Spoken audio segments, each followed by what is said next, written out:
Fine Organics limited, तो ये एक केमिकल इंडस्ट्री की कंपनी है। ये क्या करती है, इमल्सिफायर्स बनाती है।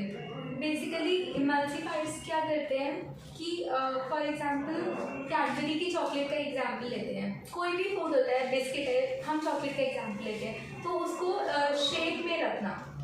एंड अगर हम बिस्किट्स का एग्जांपल लें तो उसका फ्लफीनेस इंक्रीज करना एंड सॉफ्ट बनाना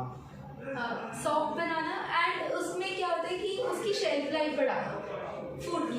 बेसिकली उस जो फाइन ऑर्गेनिक के एडिटिव्स हैं, जो ग्रीन एडिटिव्स हैं जो वो बना रहे हैं, वो क्या करते हैं कि फूड के प्रिजर्वेशन में हेल्प कर रहे हैं। अच्छा, मतलब ये प्रिजर्वेटिव्स मेन बनाती है? नहीं, ये क्या बनाती है? ये क्या कर, मैं पूरी वैल्यू चेन समझाती हूँ इसके लिए। सबसे पहले जैसे ऑयल्स होते हैं, vegetables oil, sunflower oil, palm oil, ये सारे जो वेजिटेबल्स ऑयल होते हैं, वो सबसे पहले this is the basic raw material. इस रॉ मटेरियल से नेक्स्ट वैल्यू चेन में क्या बनता है, इनके फॉर एग्जाम्पल जिन्हें बोलते हैं डेरिवेटिव्स बोलते हैं, जैसे जस्ट सेकेंड, ओके या मैं ऐड करूँ शायद, जैसे मेरे को जो समझ में आया, जैसे हमने कोकोनट ऑयल निकाला, तो आपने डेरिवेटिव्स वर्ड बोला, तो उससे मैं कुछ मेकआउट कर पा रहा हूँ कि जो कोकोनट ऑयल निकाला तो बाद में जो बचा वो उसका डेरिवेटिव हो गया, उसको यूज़ करा था। सर मतलब वो तो जो ऑयल निकालने के बाद जो वो बेस नहीं होता, वो बेस नहीं होता, वो जो मटेरियल होता है ना, जैसे कि सबसे ज़्यादा यूज़ होता है ना पूरी दुनिया में, वो इसका होता है सोयाबीन का। तो जैसे हमने पेट्रोल की मेटलर्जी पढ़ी कि सबसे पहले पेट्रोल जब हम रिफाइन करते हैं तो क्रूड ऑयल रिफाइन करते हैं, सबसे ऊपर निकलता है प्लेन के लिए एविएशन फ्यूल बोलते हैं, तो सबसे प्राइम या उससे पहले निकलता है गैस। तो पहले तो गैस निकल गई, तो नेचुरल गैस पीएनजी और एलपीजी में हमने गैस ले ली, फिर एविएशन फ्यूल, फिर महंगी गाड़ियों का फ्यूल आता है जिसको हम बोलते हैं ऑक्टेन 91 ऑक्टेन वगैरह फ्यूल्स होते हैं, जो कि जैसे ये अगर 100 रुपये लीटर है तो वो 120 से 140 रुपये लीटर मिलता है। तो जो 2 करोड़ 3 करोड़ 5 करोड़ 10 करोड़ की गाड़ियाँ होती हैं उनमें वो फ्यूल लगता है, नॉर्मल पेट्रोल निकलता है, फिर पेट्रोल निकलता है, फिर डीजल निकलता है, फिर ऐसे 10-12 चीज़ें निकलती हैं एक ही क्रूड ऑयल से। तो दुनिया में सबसे ज़्यादा यूज़ होता है, जो सुना है मैंने वेजिटेबल्स में, वो सोयाबीन है। सोयाबीन से सोयाबीन ऑयल निकालने के बाद, जो हमारी सोयाबीन की बड़ी होती है, सोयाबीन का ऑयल निकालने के बाद जो मटेरियल बचता है उसको 2-3 जगह पे यूज़ करते हैं, और उसमें भी वो सोयाबीन का बाय प्रोडक्ट है, और इसके अंदर जो मैंने डेरिवेटिव्स बोला, तो बाय प्रोडक्ट अलग अलग इंडस्ट्री में यूज़ होता है। जैसे कि मान लो उसमें से एक तेल निकला जो खाने के लिए नहीं यूज़ हो सकता है, बट वो यूज़ हो सकता है मशीन में डालना। और लास्ट में भी सोयाबीन में जो बिल्कुल कचरा बच जाता है उसके ना केक्स बनाकर, केक जानवरों का चारा बनता है, और ये तीनों प्रोडक्ट सोयाबीन के MCX NCDX पे ट्रेड होते हैं। तो क्योंकि उनको एनिमल्स को, काउस को अच्छा चारा खिलाओगे सोयाबीन का तो दूध अच्छा देंगे, पौष्टिक दूध देंगे। ऐसे ही शराब, चीनी की जब रिफाइनरी होती है सबसे पहले शुगर केन का जूस होता है। शराब कहाँ तक पहुँचती है वही बाय प्रोडक्ट पे आ रहा हूँ, ये नॉर्मल नहीं पता होता। हमें कैसे पता चला वो मैं बताता हूँ। पहले वहीं से शुरू करता हूँ, इंटरेस्टिंग स्टोरी है छोटी सी, नींद खुल जाएगी। हम वृंदावन जाते थे हर महीने 2 महीने में एक बार। तो ना जी कोसी से पलवल कोसी होडल और कोसी के बीच में ना शुगर की मिलें हैं, वृंदावन से आधा पौन घंटा पहले टुवर्ड्स दिल्ली। तो ना वहाँ पर ना बदबू बहुत आती थी गाड़ियों में। तो पहले तो एसी नहीं होते थे, शीशे खुले होते थे, तो वहाँ पर ना शीशे बंद करने पड़ते थे क्योंकि स्मेल आती थी इतनी गंदी कि आप बिलीव नहीं कर सकते। तो हम बड़े सर से पूछते थे जी ये क्या है, तो वो कहते थे ये ना सब बड़े समय से समझाते कि शराब सड़ने की स्मेल है। हमने कहा यहाँ पे शराब की फैक्ट्री है, तो कहते नहीं यहाँ पे चीनी की मिल है। तो हम कंफ्यूज, चीनी की मिल है और बात सर शराब की कर रहे हैं। तो मौसा जी होते थे और पापा होते थे, तो वो उन्होंने फिर समझाया था, तभी समझा दिया था हमें कि शुगर केन का जूस निकला, उस जूस से मतलब शुगर केन को हमने क्रश किया तो जूस निकला, जूस निकल के उससे हमने चीनी बनाया। चीनी बनाने का जो प्रोसेस है उसके अंदर जो भी वेस्ट निकला वो वेस्ट एक लिक्विड फॉर्म में है, उस वेस्ट से ही शराब बनी। तो मैम की बात अभी मेरे को थोड़ी सी अभी समझने में मैं सिर्फ इसलिए बीच में कूद दिया ताकि समझने में आसान लगे कि यहाँ पे बाय प्रोडक्ट की हम बात कर रहे हैं कि ये मेरे को जो नॉलेज थी फाइन ऑर्गेनिक की, ये मॉलिक्यूल्स बनाता है। मॉलिक्यूल्स मतलब दो एटम को मिलाकर या दो केमिकल समझ लो, सिंपल लैंग्वेज में दो केमिकल को मिलाकर कोई ऐसा केमिकल बनाता है जो कि खाने में यूज़ हो रहा है। अच्छा, खाने में यूज़ होता है ये मेरे को पहली बार पता चला। मैं सोचता था कि जो मैंने देखा था कि ये एशियन पेंट और इनमें रबर सब में सब काम ही यही है कि जो दूसरी चीज जो बचा हुआ है उसको यूज कैसे अपना ही फ्रेश केमिकल बनाए, अपना ही बनाए। अब उसको आप केमिकल कह लो या जूस कह लो। जैसे कि मैम ने जो अभी तक अगर मैं कहीं गलत हूँ तो मेरे को बाद में करेक्ट कर देना। मेरे को जो मैम की बात समझ में आई और जो मेरे लिए नया था, जैसे चॉकलेट है, अब हम चॉकलेट किससे बनती है? कोकोआ पाउडर से, ठीक है। तो कोकोआ क्या होता है? ये बीन्स होते हैं, जैसे लाइक कॉफ़ी बीन्स एक तरीके से, मूंगफली का डार्कर वर्जन, वो ग्रीन निकलते हैं, उनको रोस्ट करा जाता है। जैसे हम ग्राइंडर में उसको ऐसे से चलाया जाता है तो वो एक सर्टेन टेम्परेचर पे वो ब्राउन हो जाते हैं हरे से। वो ब्राउन को क्रश करा जाता है तो कॉफ़ी पाउडर बना लो या कोकोआ पाउडर बना लो। कोकोआ का बीज अलग होता है, कॉफ़ी का बीज अलग होता है, बस इतनी सी बात है। उसके अब कोकोआ तो पाउडर फॉर्म में है, उसमें आप पानी मिला दोगे, दूध मिला दोगे, उसमें क्रीम मिला दोगे तो चॉकलेट ढीली बन जाएगी। तो हम जैसे अपने घर में कॉर्नफ्लावर डाल के सूप को या किसी चीज़ को टाइट नहीं करते, ग्रेवी को, ऐसे ही मैडम की बात से मेरे को समझ में आया कि कुछ ऐसा केमिकल डालते हैं जिससे वो टाइट हो जाए और वो चॉकलेट स्टेबल होकर वहाँ पे ठहर जाए, तभी उसको शेप भी आएगा, वो शेप रुकेगा टू कीप इन शेप। और वो बस ये हुआ ना कि इतने महीने चलाना है। अब केमिकल तो बॉडी के लिए हार्मफुल है सारे। अब ये केमिकल कौन सा बना रहे हैं, कैसा बना रहे हैं, बॉडी के लिए अगर कम हार्मफुल है या नॉन हार्मफुल है। अगर मैम ये बोल देती है आगे रिसर्च में कि बॉडी के लिए केमिकल हार्मफुल नहीं है तो हमारे लिए गोल्डन कंपनी है पूछने के लिए। अब आप शुरू करो, मैं चुप हो रहा ठीक है। तो मतलब जैसे अभी आपने समझाया, मैं उसको एक बार फिर रिपीट कर रही हूँ कि हमने वेजिटेबल ऑयल से, जो कि नेचुरली डिराइव्ड है फ्रॉम प्लांट्स एंड एनिमल्स, तो वेजिटेबल ऑयल से हमने उस वेजिटेबल ऑयल से हम ओलियो केमिकल्स बनाते हैं। अगर अब ये ओलियो केमिकल्स क्या होते हैं, मतलब सर फाइन ऑर्गेनिक्स का मेन काम अगर हम एक लाइन में बोले ना तो इट इज़ अ कंपनी जो ओलियो केमिकल्स बनाती है। और ओलियो केमिकल्स का बाई प्रोडक्ट या डेरिवेटिव समझ लो, केमिकल, इनका जो भी केमिकल प्रोसेस होता है वो केमिकल प्रोसेस करके जो इसका डेरिवेटिव निकलता है, that is a green derivative used in and application. जो भी बाकी एप्लीकेशंस है, फाइनल एप्लीकेशंस है, उसमें यूज़ होता है। अब केमिस्ट्री की बहुत ज़्यादा डेप्थ तो अगर किसी और को भी पता हो तो that would become a competitor of fine Organics. तो हमें भी नहीं पता कि वो केमिकल का क्या कर रहे हैं बीच में, राइट, क्या प्रोसेस करके वो केमिकल क्या बना रहे हैं। बिकॉज अगर हम अभी आगे स्टडी करेंगे तो सबसे बड़ा इसमें एंट्री बैरियर यही है कि इनका टेक्नोलॉजिकल नो हाउ, इन्होंने जो इतने टाइम से रिसर्च और डेवलपमेंट करके वो जो निकाला है वो इनका सबसे मतलब one of the entry barrier है। तो वो हमें भी बहुत इन डेप्थ नहीं पता कि क्या केमिकल्स को मिक्स करके कौन सा केमिकल निकाल के ला रहे हैं। मतलब मेरा तो बिल्कुल भी बैकग्राउंड केमिकल वाला नहीं, तो मुझे बहुत ज़्यादा समझ नहीं आता। तो मैंने जो वैल्यू चेन पढ़ी उससे जो हमें एंड एप्लीकेशन समझना ज़्यादा ज़रूरी है कि कौन खरीद रहा है और कहाँ यूज़ हो रहा है। जैसे अगर HUL, पार्ले, मतलब ऐसे बिग कस्टमर्स भी हैं। सॉरी, एक बात ऐड कर, छोटी सी बात, सॉरी मैं नीचे बोल रहा हूँ। मैम ने एक बात बोली, इसीलिए मैं यहीं पे रिपीट कर रहा हूँ, आपके लिए बहुत ज़रूरी है सुनना, क्यों समझ में आ जाएगा। मैम ने भी बोला कि मेरा बैकग्राउंड नहीं है केमिकल का। मैम का बैकग्राउंड कैसे होता है?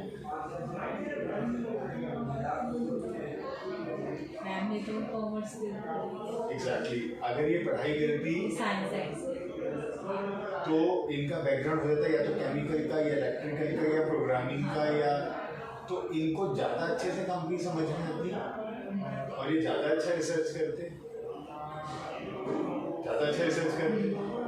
फिर अगर इनको हम CFA करा देते हैं, CFA जिसके अंदर रिसर्च करना सिखा रहे हैं और इधर हो गया केमिकल का बैकग्राउंड, तो सोचो कॉम्बिनेशन कितना बढ़िया बनता, मिल जाता।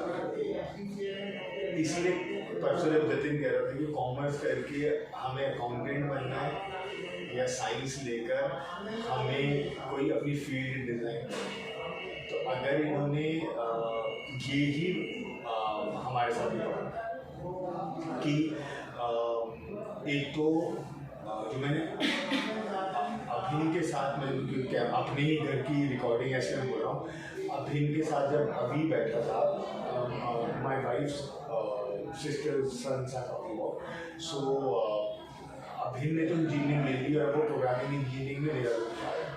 अभी ने पूछा मौसा जी मैं क्या लूँ, पापा कह रहे हैं मेडिकल ले लो और मम्मा कह रही है कॉमर्स ले लो, और या फिर कौन कह रहा है आर्ट्स ले लो, भाई कह रहा है कॉमर्स ले लो, मम्मा कह रही है आर्ट्स ले लो, समथिंग लाइक दैट। सो मैंने ये नहीं पूछा जो मेरी गलती रही कि तुम्हारा इंटरेस्ट किसमें है, तो मैंने कहा देखो साइंस लेकर बस ये अच्छा होगा कि एक तो स्टूडियस बच्चे साथ आ जाएंगे, अगर आपको कम भी लगता है पढ़ने में तो उनको देखकर आप मोटिवेट हो जाओगे कि हाँ इतना पढ़ना पड़ता है वगैरह वगैरह।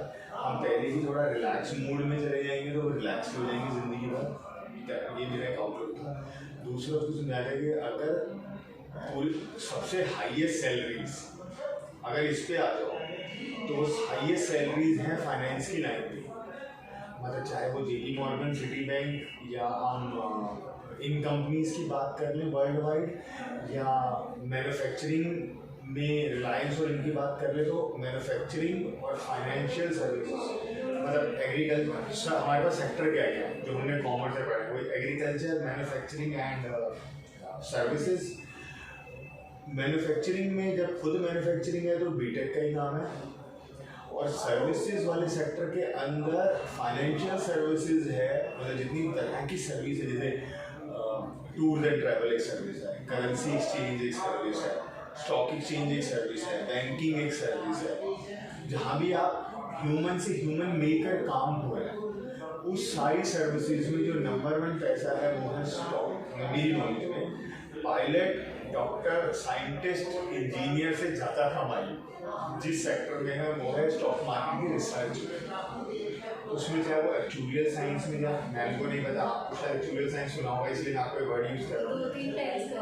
बताओ अब एक्चुअली अगर उन्होंने 25 में से 18 पेपर्स भी क्लियर कर लिए, 25 पेपर्स तो मैंने सुना है आज तक शायद किसी ने नहीं करे, 10 पेपर्स क्लियर कर लिए तो मतलब 10 लाख रुपये महीना की नौकरी लग गई, 15 पेपर क्लियर कर लिए तो 50 लाख रुपये महीना की नौकरी लग गई, और 18 एंड अबव पेपर क्लियर कर लिए तो इंडिया में 1 करोड़ रुपये महीने प्लस की नौकरी लगेगी। एंड ये है क्या, actual institute of India AIA बोलते हैं, क्रैकपेस में ही इसका बताओ मुश्किल होता है। उसमें काम ही 2 चीज़ों का, स्टैटिस्टिक्स और मैथमेटिक्स, और जो जिनके अंडर मैंने CFP गई थी उन्होंने कहा था दे गॉट डिफरेंट यूनिवर्स, कि उनका ब्रह्मांड ही अलग है जो एक्चुअली साइंस पढ़ते हैं। मेन इसका सबसे बड़ा यूज़ कहाँ आता है, इंश्योरेंस सेक्टर। जैसे आज आपने एक पॉलिसी खरीदी, से अच्छे होते हैं। हाँ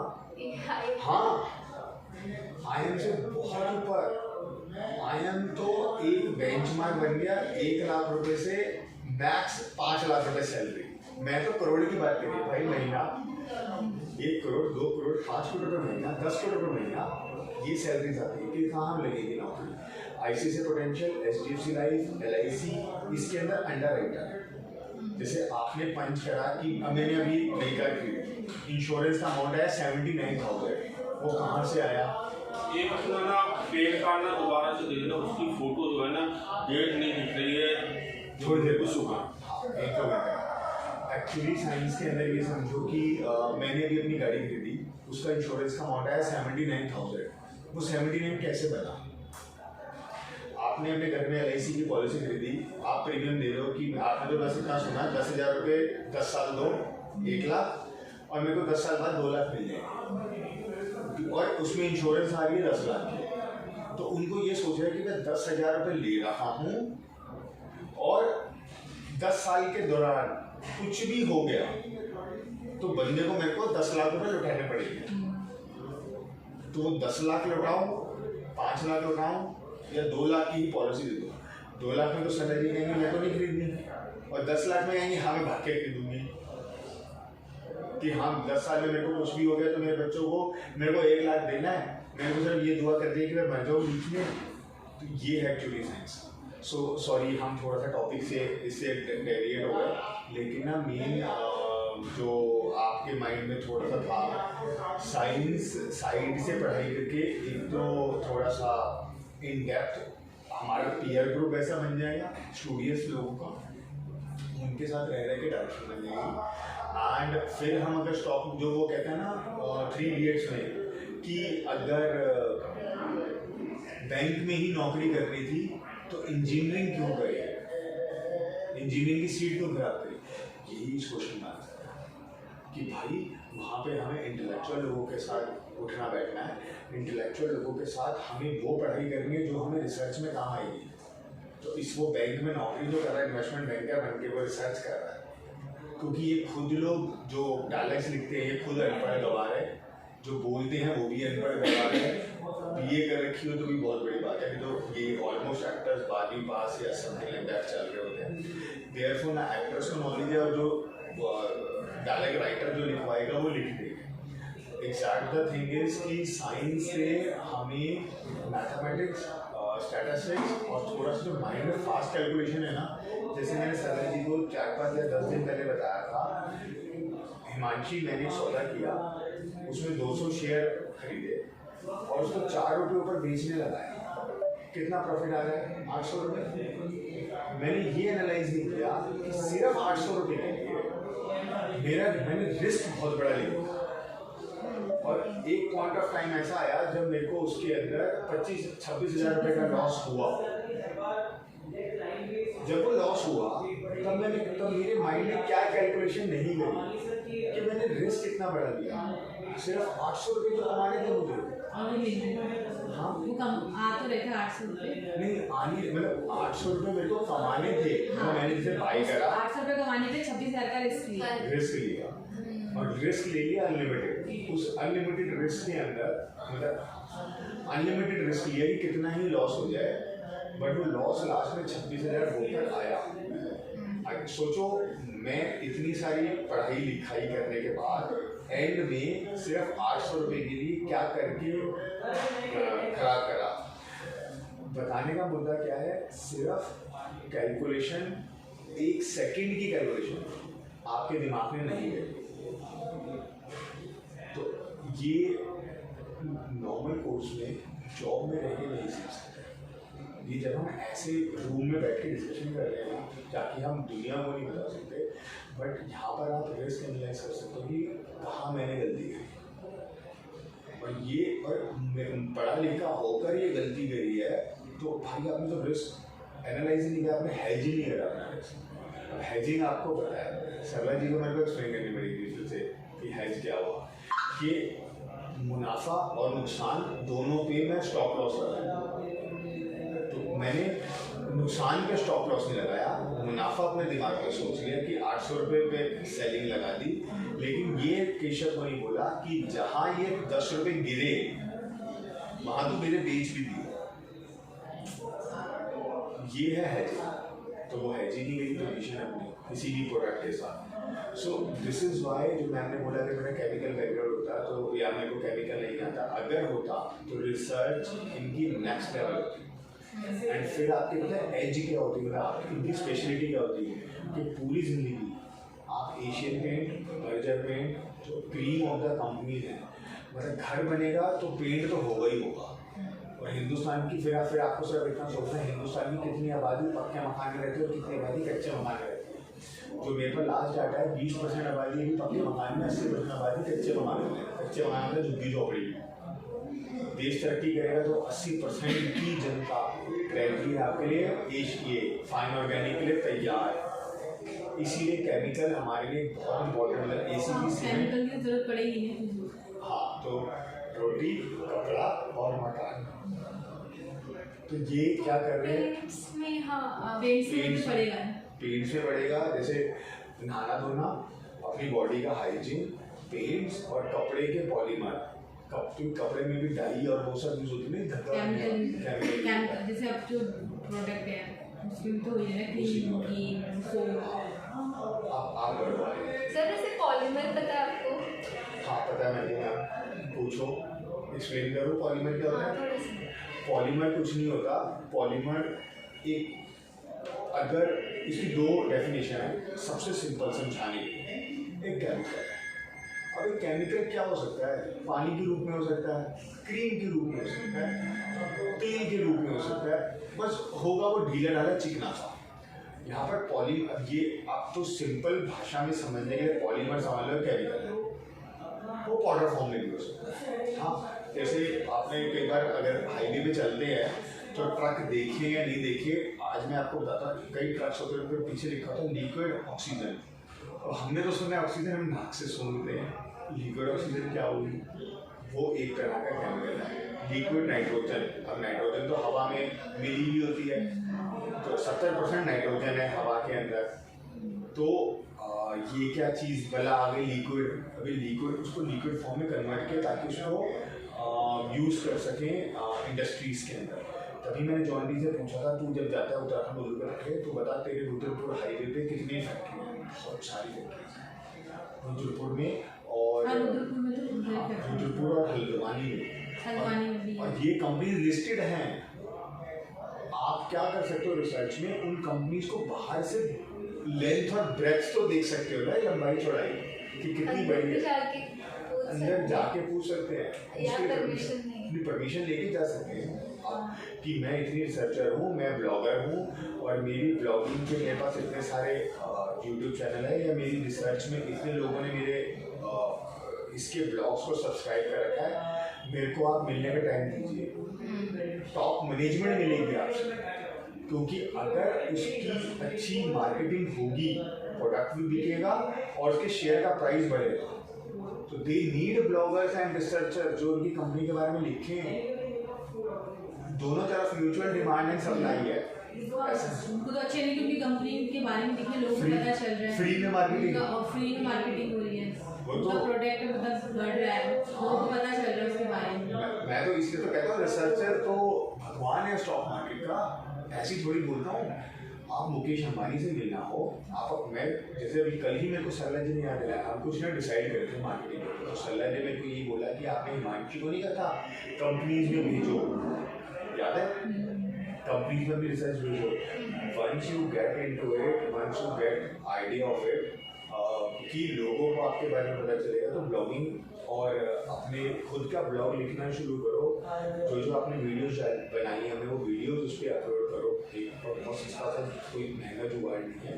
अपना जैसे मैंने निखिल गुप्ता .org या निखिल गुप्ता की 2 नींद है, तो ऐसे आप हिमांशु खोसला की अपना या कुछ भी रिसर्च रिपोर्ट या रिसर्च एनालिस्ट कोई भी ऐसा डोमेन लो, वेबसाइट बनाओ और ब्लॉगिंग उस पर शुरू कर सकते हो आगे इसको बढ़ाने के लिए। हमने जो अपनी लेगेसी वाली बुक है, जब वो ख़त्म हो जाए, ख़त्म होने के बाद यही सोचा कि 25 कंपनी है, 25 कंपनी में सरला जी ने जितने बोर्ड ऑफ डायरेक्टर्स और CEOs की फ़ोटोज़ लगाई हैं उन सबको हम फ्री बुक दे दीजिए कि हमने आपके बारे में लिखा है।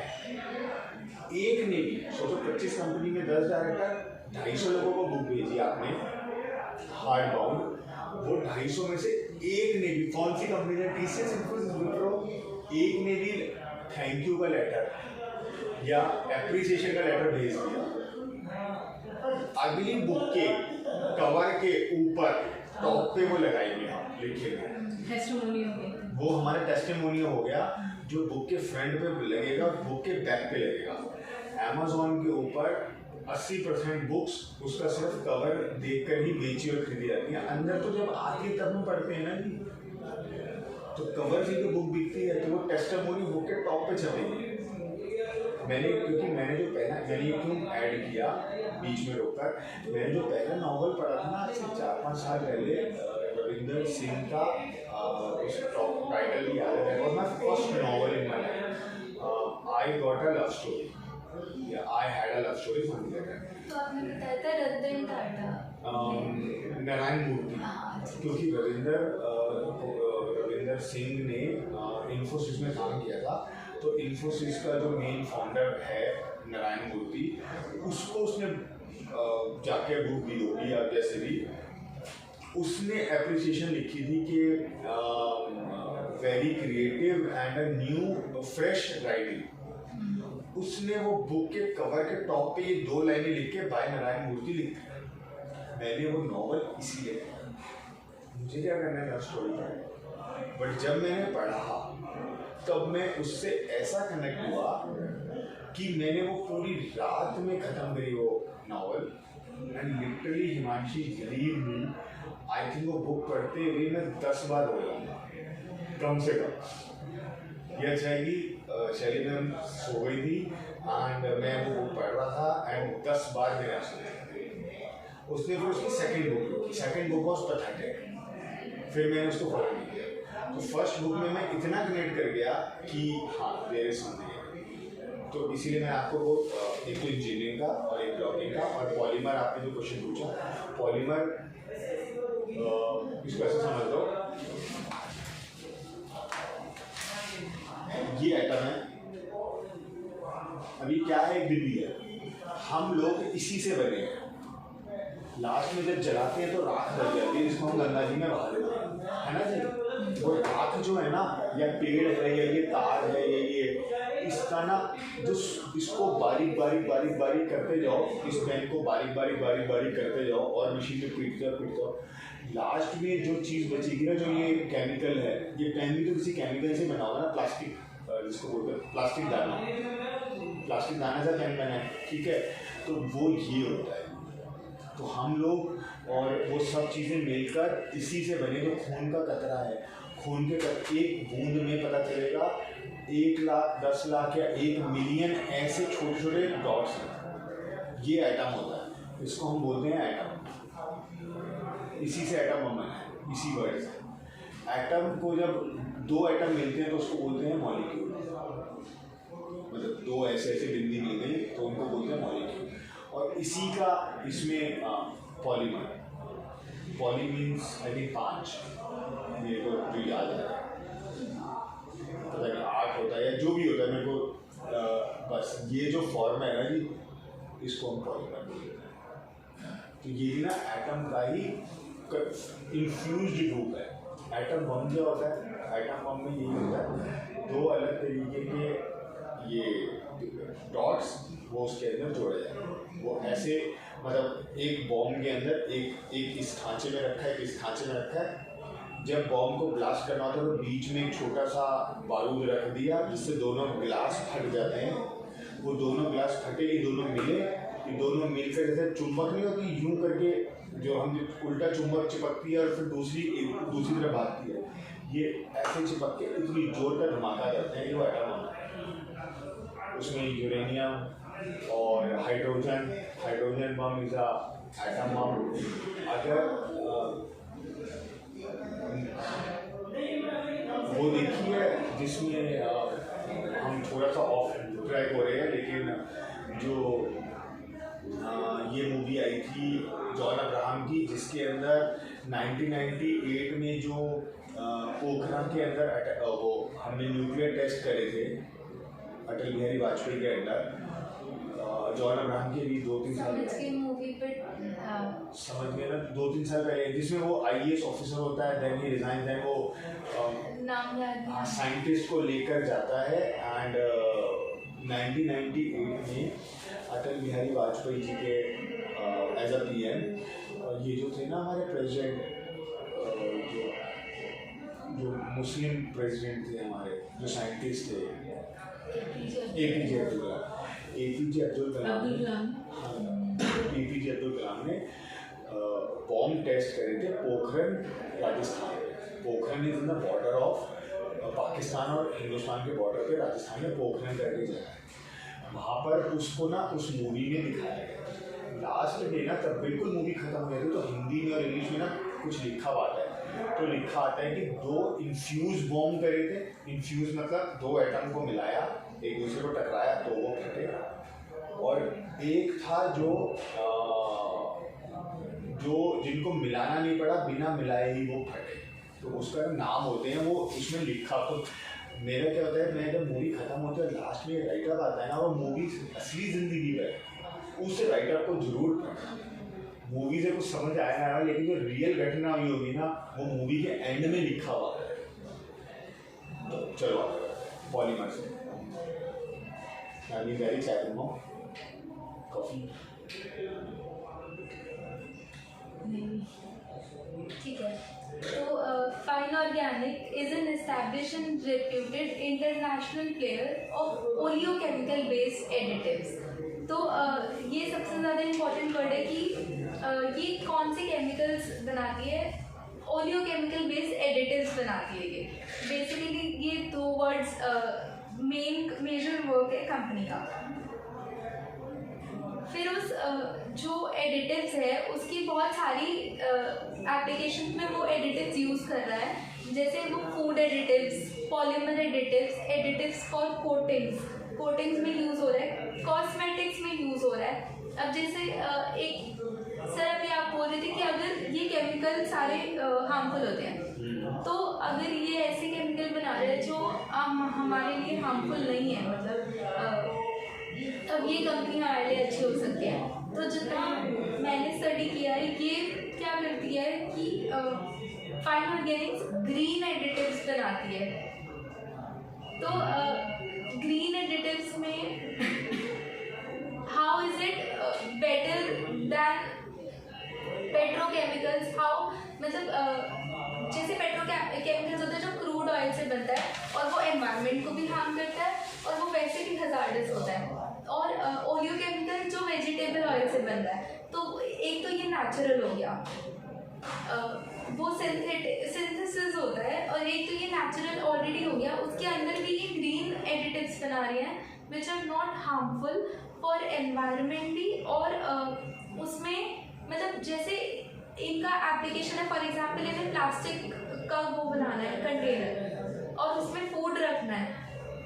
तो फॉर एग्जांपल वेजिटेरियन फूड रखना है, राइट। तो इसमें क्या होता था, पहले एनिमल फैट का यूज़ हो रहा है। तो प्लास्टिक में बेसिकली जो केमिकल यूज़ किया, उस केमिकल को बनाने के लिए जो एनिमल फैट इन्होंने यूज़ किया, तो दैट इज़ नॉट मतलब वो होता है ना कि वेजिटेरियंस के लिए यूज़ नहीं हो सकता है वो चीज़। मतलब जो बॉल्स बने प्लास्टिक क्योंकि वो एनिमल से बनी हुई है। हाँ, मैं कह रही हूँ लंच बॉक्स। हाँ बॉक्स जैसे प्लास्टिक वाला कुछ भी ले, उसमें अगर एनिमल के फैट से बनी हुई है तो फिर वो वेजिटेरियन है, तो वो एक तरीके से हो गया, नॉन वेज हो गया। और जैसे एक एग्जांपल है लॉरियल का। तो आजकल जितने भी कॉस्मेटिक्स हैं, लोग बहुत कॉन्शियस है इस चीज़ को लेकर कि स्किन पे यूज़ हो रहा है तो वो हार्मफुल नहीं होना चाहिए। तो L'Oréal he one of the like customer है फाइन ऑर्गेनिक का। वो क्या करते हैं मतलब सॉरी, इसमें फाइन ऑर्गेनिक का क्या रोल है कि जैसे फॉर एग्जांपल सनस्क्रीन में फाइन ऑर्गेनिक का केमिकल यूज़ हो रहा है, तो मतलब स्किन के लिए यूज़ हो रहा है, तो इट शुड बी मतलब वो केमिकल हार्मफुल नहीं होना चाहिए। सर जो फाइन ऑर्गेनिक के केमिकल का जो यूजेज है वो पूरे प्रोडक्ट के कॉस्ट का सिर्फ 1% है। मतलब वो बहुत ही कम परसेंटेज में, एक तो अगर उसके केमिकल को देखें एज एन एप्लीकेशन भी, तो बहुत ही स्मॉल क्वांटिटी वाइज में मिलाई जाती है क्वांटिटी। हाँ, प्रोडक्ट में जो क्वांटिटी बना रहे हैं वो भी क्वांटिटी वाइज भी बहुत कम एंड कॉस्ट वाइज भी, अगर हम कंपनी के परस्पेक्टिव से देखें तो कॉस्ट वाइज भी वो बहुत कम है। 1% भी नहीं होगा, वो इतना कम है। बट अगर उस केमिकल को थोड़ा भी हिला दिया जाए तो पूरा एंड प्रोडक्ट ही खराब हो जाएगा।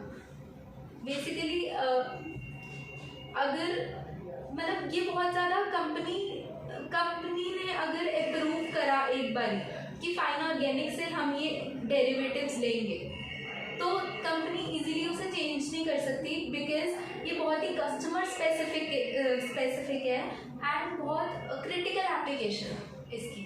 यानी कि क्रिटिकल एप्लीकेशन में वही कि अगर थोड़ा सा भी वो केमिकल ऊपर नीचे हुआ तो पूरा प्रोडक्ट ही खराब हो, जो बनाया वो खराब हो जाएगा। बिल्कुल सही। तो जो कस्टमर्स हैं वो कस्टमर लॉयल्टी है बेसिकली फाइन ऑर्गेनिक के पास कि अगर एक कस्टमर है तो एक तो अप्रूवल में बहुत टाइम लगाते हैं, एक कंपनी अप्रूवल में बहुत टाइम लगाती है 3 से 5 साल। उसके बाद उस वो कंपनी अपना पूरा प्रोसेस बता रही है प्रोडक्ट बनाने का। हालांकि कॉन्ट्रैक्ट्स होते हैं तो कोई ऐसा नहीं कि उनका अब कैडबरी ने सारा बताया कि हम हाउ वी मेक प्रोडक्ट, वो बताना इसलिए ज़रूरी होता है बिकॉज वो कस्टमर स्पेसिफिक डेरिवेटिव्स ले रहे हैं फाइन ऑर्गेनिक्स, तो उनको सारा दे हैव टू स्पेसिफाई कि हम कैसे बना रहे हैं अपना प्रोडक्ट में क्या क्या यूज़ करें। तो that is again not easy to switch, companies के लिए स्विच करना ईजी नहीं है। तो ये फाइन ऑर्गेनिक्स के एडवांटेजेस में है basically. One of the advantages जैसे हमने एक पहले डिस्कस किया था कि बहुत ही ज़्यादा रिसर्च एंड डेवलपमेंट लगती है, टेक्निकल नो हाउ लगता है, तो कंपनीज को आने में मतलब एंट्री बैरियर बन गया कि कोई और कॉम्पिटिटर क्यों नहीं है, कोई और क्यों नहीं आ रहा है आके फैक्ट्री लगा रहा है, ये केमिकल बना रहा है and then you know start producing these derivatives. तो एक ये चीज़ है। दूसरा हो गया कि कस्टमर लॉयल्टी हो गई कि एक बार जो कस्टमर बन गया वो एक तरह से अब आपका फिक्स कस्टमर है। नाउ बढ़ने के लिए फाइन ऑर्गेनिक्स क्या कर सकते हैं, जैसे फूड में है या कॉस्मेटिक में है तो उससे वो अपने डाइवर्सिफिकेशन और जगहों पे भी कर रहा है। ऑलरेडी लाइक वो प्लास्टिक में है, पॉलीमर कोटिंग, और इट इज़ इनटू कॉस्मेटिक हो गया, फीड न्यूट्रिशन में है। Feed nutrition, cattle feed. In feed nutrition, it replaces harmful antibiotics and improve feed efficiency and imparts several technical advantages to end product. Basically, जैसे आपने बताया था कि अगर जो भी कैटल्स हैं उनको अगर हम अच्छा खिलाएंगे तभी वो आगे दूध या जो भी प्रोडक्ट है वो अच्छा देंगे।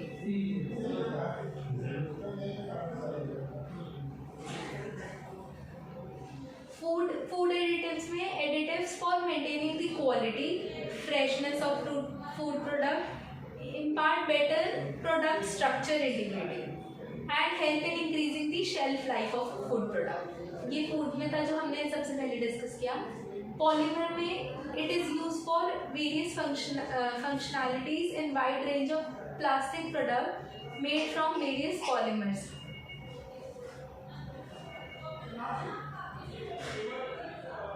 यहाँ पे क्या बताऊँ यार, एक बार देखो।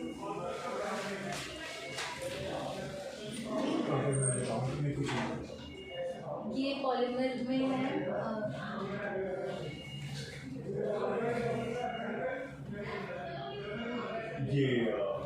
ये वाली जो हाथ पे लगती है ना पाइप, जो वो सिरिंज वाली, हाँ सिरिंज वाली, वो क्या बोलते हैं मुझे वर्ड नहीं आ रहा, बट वो वाला नहीं है इसके पॉलीमर।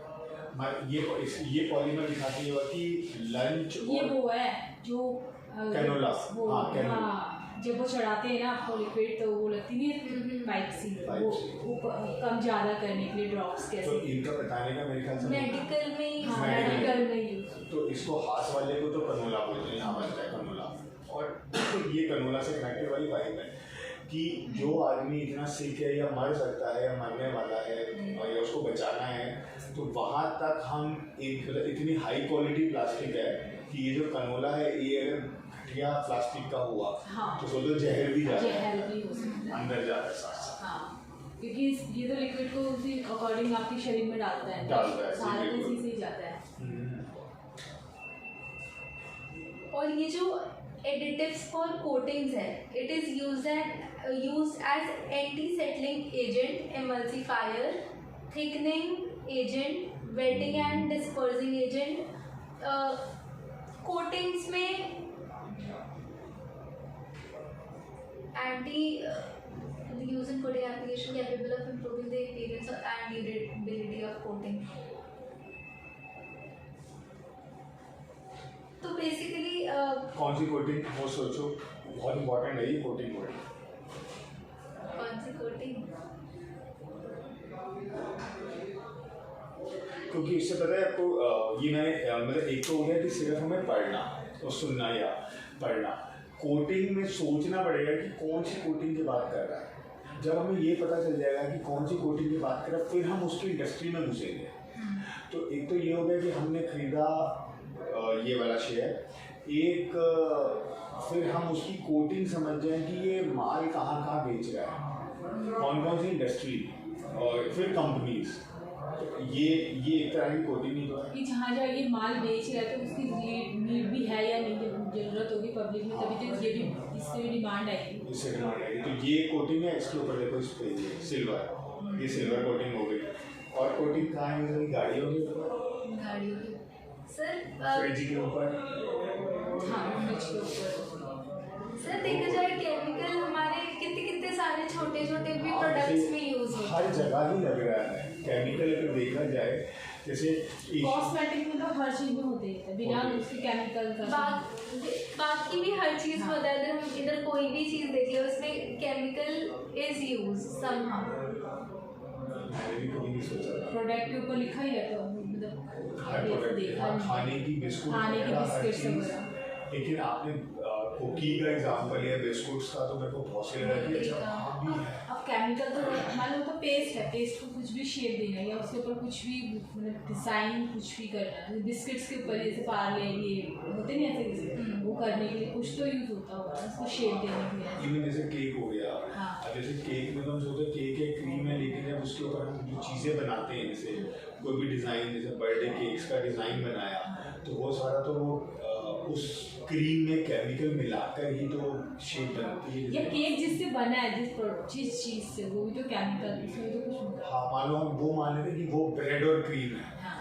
ब्रेड, क्रीम और उसके अलावा जो भी उसके ऊपर एलिमेंट लग रहे हैं, वो एलिमेंट किस चीज़ के? जैसे जेली लगा रहे हैं, जेली लगा रहे हैं, उसमें तो कुछ होगा जेली के लिए, जैसे नेम वगैरह लिखने के लिए जेली यूज़ करते हैं। जेली use करते हैं। हाँ। तो वो अच्छा ही है, आपने फिर हमने डिस्कस किया बैठकर, सो दैट उससे हमें ये पता चल रहा है कि आज मेरे लिए सोच रहे थे कि केमिकल तो हाँ इसमें भी है, और इसकी लक्कड़ है, वो लक्कड़ भी तो प्योर नहीं है, उसमें भी उसमें कुछ केमिकल कोटिंग हुई है।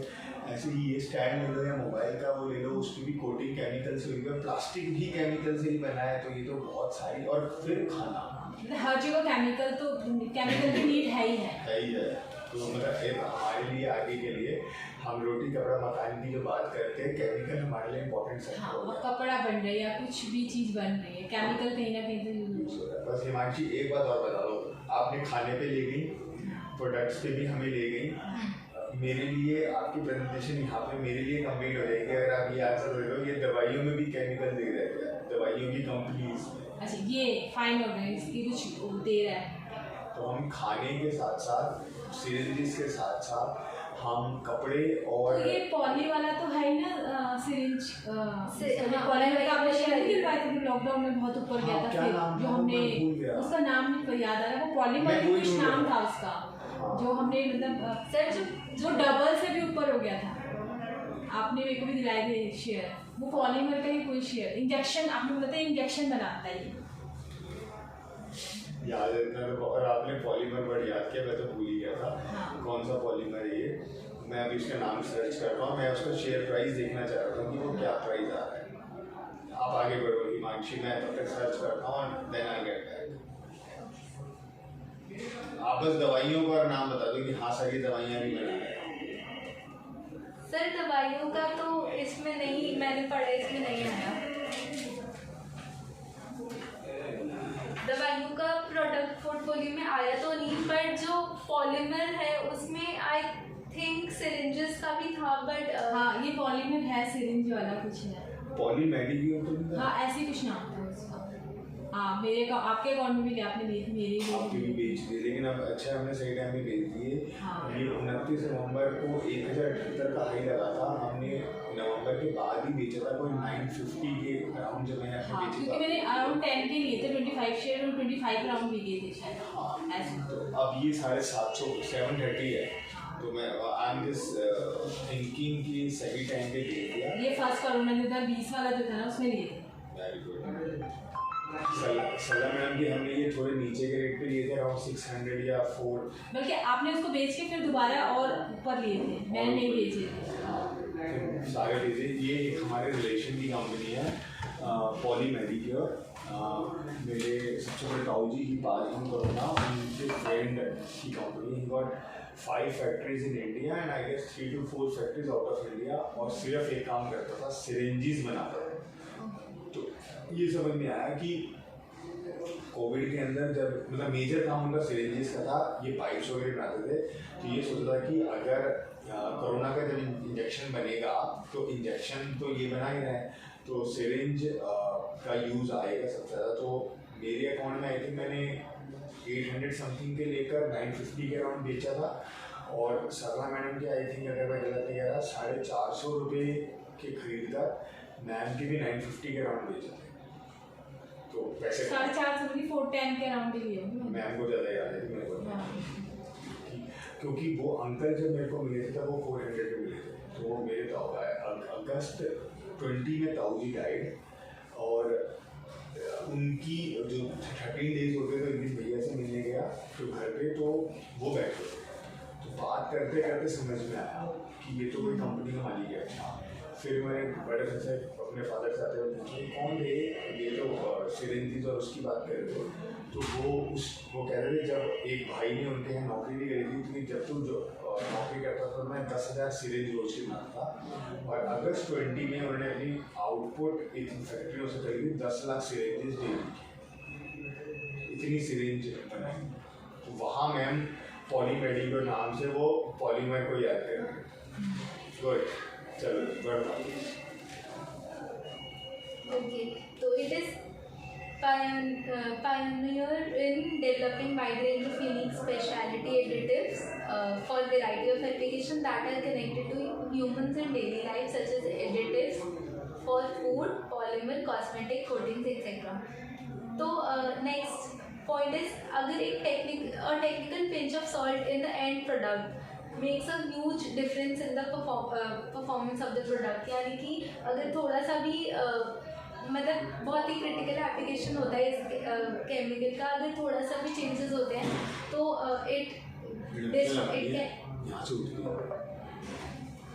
ये प्रोडक्ट का जो पूरा परफॉर्मेंस है वो चेंज कर सकती है। इसके अलावा सर ये आ गया एक ये नेक्स्ट पॉइंट है, it's product range for cosmetic and pharmaceuticals. तो अब इसकी और डिटेल में तो मुझे नहीं पता फार्मा में कितना है, फार्मास्यूटिकल्स में, बट फार्मा में ये है जो आप पूछ रहे थे ना कि ये दवाई जी आप पढ़ो, मैं गूगल सर्च करता हूँ। सर ऐसे नहीं मिलेगा शायद। बड़ो Its product range for cosmetic and pharmaceutical applications serve as base ingredients. They enhance appearance and uses in skin care products like cream, lotions, ointments.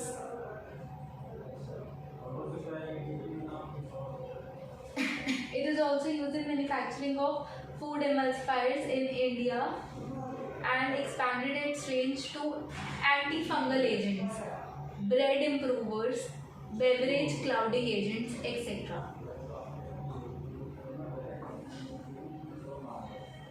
The company has a dedicated research and development center located at Mahape in Navi Mumbai.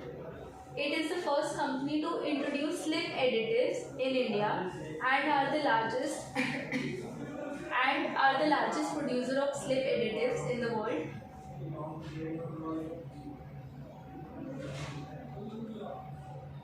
Manufacturing plant-based additives from base oleochemical is highly specialized process. Hence, many of these additives are specialty products. तो इसलिए इनको premium margins भी मिलते हैं because इनके जो most of the additives हैं वो स्पेशलिटी प्रोडक्ट्स हैं क्योंकि इनको बनाने के लिए हाईली स्पेशलाइज्ड प्रोसेस यूज़ हो रहा है तो इनको they enjoys a premium margin as well क्योंकि सर अगर एक बार ये कस्टमर इनका फिक्स हो गया मैं वही बात सोच रहा हूँ आपकी आप बोलो तो ये अपने हिसाब से प्रीमियम मार्जिन भी चार्ज कर सकते हैं तो बंदा नहीं जाएगा बिकॉज बहुत साल की R&D के बाद तो वो आया है या हो सकता है मैंने उसके किसी के लिए स्पेशल चीज़ बनाई हो सर सारा ही कस्टमर स्पेसिफिक है सारा प्रोडक्ट स्पेसिफिक है बट यहाँ पे बस एक चीज़ और सोचने वाली बात है कि जो कंपनी लाइक HUL एंड हमें उससे लग रहा है कि हम पूरी जान नहीं लगा सकते हिंदुस्तान यूनिलीवर मान लीजिए 100 रुपये की कंपनी है और ये मान लो 2 रुपये की कंपनी है तो इतनी बड़ी कंपनी होते हुए वो एक ही के ऊपर डिपेंड नहीं रहेगा वो ये क्या करते हैं जैसे कि मैं इसमें थोड़ा सा ऐड ऑन करता हूँ जैसे मान लीजिए माइक्रोसॉफ्ट को सॉफ्टवेयर बनवाना है एक नया एक्सेल तो वो ना कम से कम 10 कंपनीज को एक साथ काम दे देगा ऐसे ही जैसे मैंने दिया कि काम करते थे इसके नितिन जी 3D डिज़ाइन के लिए नॉर्वे या स्वीडन या सिंगापुर में एक बिल्डर को 10 बिल्डिंग का एक सोसाइटी बनाना ठीक है तो वो क्या करेगा वो उसका जो डिज़ाइन है कि मैं आपको उसका बजट है 100 रुपये का तो 2 रुपये टोकन मनी देकर 10 डेवलपर्स जो सॉफ्टवेयर बनाने वाले हैं मतलब जो उसका डिज़ाइन बनाने वाले हैं तो 10 आर्किटेक्ट को हायर कर लेगा तो 20 रुपये खर्चा होगा उनसे सैंपल ले लेगा सर लेकिन इसमें वो चीज़ नहीं हो सकती यही तो इसीलिए तो यही फाइन ऑर्गेनिक का मेन मोट है कि मतलब इस केमिकल इंडस्ट्री में यही तो इजी नहीं है स्विचिंग की बट हाँ ये देखना इंटरेस्टिंग होगा मतलब मैं भी एक बार ये चेक करी थी कि फॉर एग्जांपल आपने बोला अगर इसका कस्टमर है HUL ये हमने पढ़ा पर HUL को वही चीज़ कोई और भी क्या दे रहा है किसी और कंपनी से भी HUL क्या वो केमिकल ले पा रहा है हाँ जी सर फिर ना एक्सप्लिसिटली ये चीज़ें ना लिखी नहीं है या मेंशन नहीं हुई भी है कि मतलब फाइन ऑर्गेनिक का भी मुझे रिपोर्ट में उसका कस्टमर नहीं ऐसे दिखे बस इतना लिखा इतने कस्टमर्स हैं 850 प्लस कस्टमर्स हैं बट ऐसे नहीं लिखा कि मतलब स्पेसिफिक कंपनी कौन सी है ये तो मुझे स्क्रीनर पे भी मैं रिसर्च करती हूँ ना तो स्क्रीनर पे था HUL पार्ले ये सब बट रिपोर्ट में नंबर ऑफ कस्टमर्स मेंशन है specific companies are not mention जबकि इन्हें प्रीमियम कंपनीज तो लिखनी चाहिए थी लाइक पार्ले हो गया अगर पार्ले यूज़ कर रहा है इनके केमिकल्स अपने बिस्किट्स में इसके अंदर मेरा जो एड ऑन है ना वो जो ब्लूमबर्ग वाला सॉफ्टवेयर है ना मतलब ये देखिए अगर जैसे अगर आप रिसर्च में मैं आगे की बात कर रहा हूँ रिसर्च में अगर आगे जाते और ब्लूमबर्ग या रॉयटर्स को यूज़ करते जो 1 से 1.5 लाख में महीना लेते हैं तो किसी का स्क्रीन देखने के बाद जैसे CFA में जैसे रोहित ने करा तो रिसर्च में जब वो ब्लूमबर्ग के ही डेस्क पे बैठा था तो जैसे जिस मान लो PR है और PR में 10 रिसर्चर बैठे हैं उन्होंने एक मॉनिटर की कॉस्ट है 1.5 लाख में महीना तो 10 की होगी 15 लाख रुपये महीना उन्होंने ब्लूमबर्ग से डिस्काउंट कर लिया कि 10 लाख रुपये में मेरे को 15 स्क्रीन दे दो 10 स्क्रीन दे दो तो 15 की चीज़ 10 में लेगी और हमें 10 रिसर्चर्स को दे दिया उसको रिसर्च करने वो अगर आप स्क्रीन मैंने नहीं देखी US में फूफा जी के घर पे लगी हुई थी स्क्रीन वो अपने घर पे रिसर्च करते थे सो अगर वो स्क्रीन से आपको पता चल जाएगा देखने के बाद, मैं वो अवेलेबल नहीं करा सकता, लेकिन वो स्क्रीन पे देखने के बाद ये पता चल जाएगा कि वहाँ ये क्या डाटा इतना खुला ओपन सोर्स है कि कंपनी कहाँ से खरीद रही है। हमें बेसिकली जो आपका क्वेश्चन था आपको यहाँ पे आंसर मिलेगा।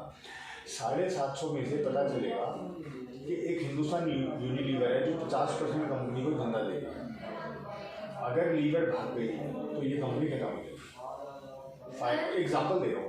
लेकिन ये कैसे रिसर्च में कैसे पता चलता है? क्योंकि मैंने वही तो बताया, गूगल पे नॉर्मली तो नहीं ये सब पता चल रहा वही तो बताया है और रिपोर्ट्स में भी नहीं। हाँ, तो मैंने वही तो बताया कि आगे जब रिसर्च में जाएंगे पहले तो इस क्वेश्चन को माइंड में रखना और फिर ये सोचना कि मैं कौन सा सॉफ्टवेयर का फ्री सोर्स या लो कॉस्ट सोर्स ढूंढूं जहाँ पे मेरे को डाटा मिले। तो ये जब तक हम खुद ही सर्च सर, तो ये कंपनीज उधर डालती हैं उस सॉफ्टवेयर। मेरे को ढंग से नहीं पता, ये ना रोहित ही बता सकता है जिसने उस पर काम किया है। मुझे भी नहीं पता कि कंपनी वहाँ पे डाटा डालती हैं या वहाँ पे अपडेट करती हैं, या अपडेट करती हैं तो क्यों अपडेट करती हैं, एंड या ब्लूमबर्ग से उनका एग्रीमेंट होता है। जैसे एग्जाम्पल के तौर पर मैं आपको एक चीज़ बताता हूँ, ये शायद काम आए। मैंने शायद सरला जी को बताया था, बड़े सर को बताया था। मेरे जिया जी जो जिनकी बात करते हैं मेरठ में अभी और अर्जुन की जो बात करी, तो उन्होंने बताया कि अखिल मेरे पास ना 2 दिन पहले एक बंदा बिल लेकर आए AMC की 3.5 लाख रुपये साल की। तो मैंने कहा ये 3.5 लाख रुपये साल की एनुअल मेंटेनेंस का कौन सा प्रोडक्ट है? तो वो कहते हैं कि सर आपको समझ नहीं आएगा। तो कह रहा भाई समझाने की कोशिश तो कर। जब मेरे साइन कराने आया किसी पेपर पे और मुझे पता ही ना कौन क्या पेपर में कौन सी AMC है तो मैं साइन क्यों करूँ? तो उसने जो समझाया पहले उसको समझो कि ये EPBX सिस्टम है। तो मैं कहा हमारे तो EPBX तो लग रहा है ये EPBX जिसमें हम एक जगह घंटी बजती है उससे फिर कॉल ट्रांसफर हो जाती है। तो उन्होंने कहा ऐसे ही सोचो सॉफ्टवेयर का EPBX। तो मैंने सॉफ्टवेयर का EPBX कैसे काम करता है?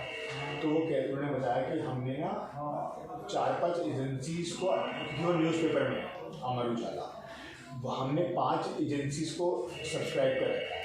वो हो गई रॉयटर्स, न्यूज़ एजेंसीज, ANI, ये वर्ल्ड की नंबर 1 न्यूज़ रिपोर्टिंग कंपनीज है। ANA, 3 नाम तो मेरे को याद है। तो जिसमें से जब आप न्यूज़पेपर पढ़ते ना तो न्यूज़पेपर अगर पढ़ोगे तो समटाइम्स आपको दिख जाएगा अपने आप ही कोई एक न्यूज़ छपी हुई है टाइम्स ऑफ इंडिया में और उसके जस्ट नीचे छोटू सा लिखा है source ANI, source Reuters RUTERS। तो वो कहीं रॉयटर्स में छपी थी, वहाँ से यहाँ आई है, ठीक है। तो उन्होंने पहले उनका सिस्टम बताया हूँ। तो उन्होंने कहा कि हम सिर्फ सॉफ्टवेयर की साल की 22 करोड़ की AMC देते हैं। ये मैं जॉन टी को बताया था जब हम जा रहे थे कार कि सॉफ्टवेयर की लाइन में कितना काम है। तो 22 करोड़ साल की सिर्फ AMC है उस कंपनी की, और वो भी सॉफ्टवेयर की। अभी तो मशीन की, गाड़ियों की, अलग अलग दसियों चीज़ों की तो और AMC नहीं है। उसके अंदर उन्होंने बताया कि यहाँ पे वो डाटा आता है, जैसे आप डाटा का पूछ रहे हो ना कैसे मिलेगा, वो कहते हैं कहीं बम फटा और रॉयटर्स को 50 पत्रकार वहाँ पर फटाक से पहुँच गए। उन्होंने फ़ोटो खींची कट बम फटने की, और उन रिपोर्टर्स की फ़ोटो उन्होंने रॉयटर्स को अपलोड कर दी। रॉयटर्स को जोन सी अच्छी लगेगी उस बंदे को पैसा दे देगी जिसकी फ़ोटो में दम होगा, कुछ ना कुछ होगा ना। किसी का ये मतलब होता है ना, ये लटका हुआ है, किसी का ये फटा हुआ है, किसी का खूनम खून, तो पता नहीं कौन सी फ़ोटो उनको बहुत अच्छी लगेगी। तो वो वाली फ़ोटो उन फोटो पत्रकार को वो पैसा दे देगा। तो ये जो होगा रॉयटर्स का काम। रॉयटर्स वो क्या करेगी, जिसने रॉयटर्स को सब्सक्राइब कर रखा है पैसे देकर, उन सारे दुनिया के अखबार वालों को फ़ोटो मिलेगी। अब अखबार में जब आपने अखबार तो खुला ही होगा, किसी न्यूज़ के साथ एक ही पिक्चर होती है ना, तो वो कहते हैं हमारे अमर उजाला में 100 पिक्चर आ गई उसे खबर के पीछे।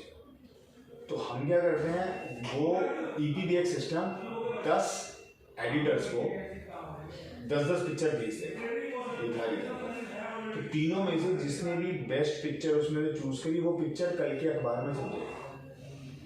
ये है EPBX सॉफ्टवेयर का सिस्टम कि वहाँ से 100 का डाटा आया फ़ोन की तरह, और वो 100, अब मैं अकेला तो 100 नहीं छाट सकता, वो ऑफिस खुल के 3-4 लोगों दे दिया ना को, सबको। हाँ 3-4 लोगों में वो काम बांट दिया, तो वो सॉफ्टवेयर बांट दिया, वो सेट हो गया, डिज़ाइन हो गया, वो छप गया। ऐसे ही ETV एक सिस्टम है। जो आपने पूछा वो यही है कि किस एजेंसी को आप हायर करो इस इंफॉर्मेशन के लिए। जैसे इसमें 2 है, कैपिटल लाइन वाले से मेरी पीछे बात हुई थी अपनी बुक के लिए, तो 1,20,000 का महीना मांग रहा है, और उसी ने मेरे को कहा था कि ब्लूमबर्ग आपसे मांगेगा कि कम से कम 2.5 लाख रुपये महीना, नहीं 1,20,000 रुपये साल, सॉरी वो मांग रहा था 1,20,000 रुपये साल, और ही सेड कि ब्लूमबर्ग आपसे मांगेगा 1.5 लाख रुपये महीना। तो मैंने उससे पूछा कि मेरे को अपनी बुक को एंड करने के लिए ये डाटा चाहिए, तो उसने कहा हाँ ये डाटा हमारे पास है। अब 2 बातें हैं, अब या तो मैं इतना कन्विंस हो जाऊँ कि मैं बहुत अच्छी चीज़ लिखा और मैं वहाँ से 1.5 लाख रुपये निकाल लूँगा, और अकेला काम नहीं कर सकता, तो हम तीनों बैठ के काम करें, और 1 साल का हमारे पास वो सॉफ्टवेयर है, और उसमें से जो डाटा हमें चाहिए, ये बुक के अंदर जो मैंने 7-8 पॉइंट्स लिखे थे, तो वहाँ बैठ के पढ़कर निकालें, और उसमें से हमारे रीडर को क्या बेस्ट लगेगा वो डालें। ये है आपके क्वेश्चन का आंसर कि आपको कौन सी कंपनी, ये बहुत इंपॉर्टेंट है फ्यूचर के लिए। अगर इसके 750 कस्टमर हैं, तो 750 में से मैक्सिमम रेवेन्यू कहाँ से आ रहा है वो जानना बहुत जरूरी है। चलो बढ़ते हैं आगे, क्योंकि पता चलेगा लंच टाइम हो गया, असल में मेरे को गालियाँ दे रही हैं कि और मैं बोलता रहता हूँ सर इस कंपनी का अगर मतलब मेन बात तो यही है कि इसके जो एडिटिव्स हैं उसमें मतलब कस्टमर लॉयल्टी है, बिकॉज प्रोडक्ट स्पेसिफिकेशन है बहुत ज़्यादा, टेक्निकल नो हाउ R&D, और उस केमिकल की क्रिटिकल एप्लीकेशन यूज़ हो रही है एंड प्रोडक्ट को बनाने के लिए, और कॉम्प्लेक्स टेक्नोलॉजी है, ये तो हमने बात कर ली, और लिमिटेड प्लेयर्स हैं। इंडिया में इट इज़ द लार्जेस्ट, और वर्ल्ड में इट इज़ अमंग 6 मतलब it is among top 6 global players.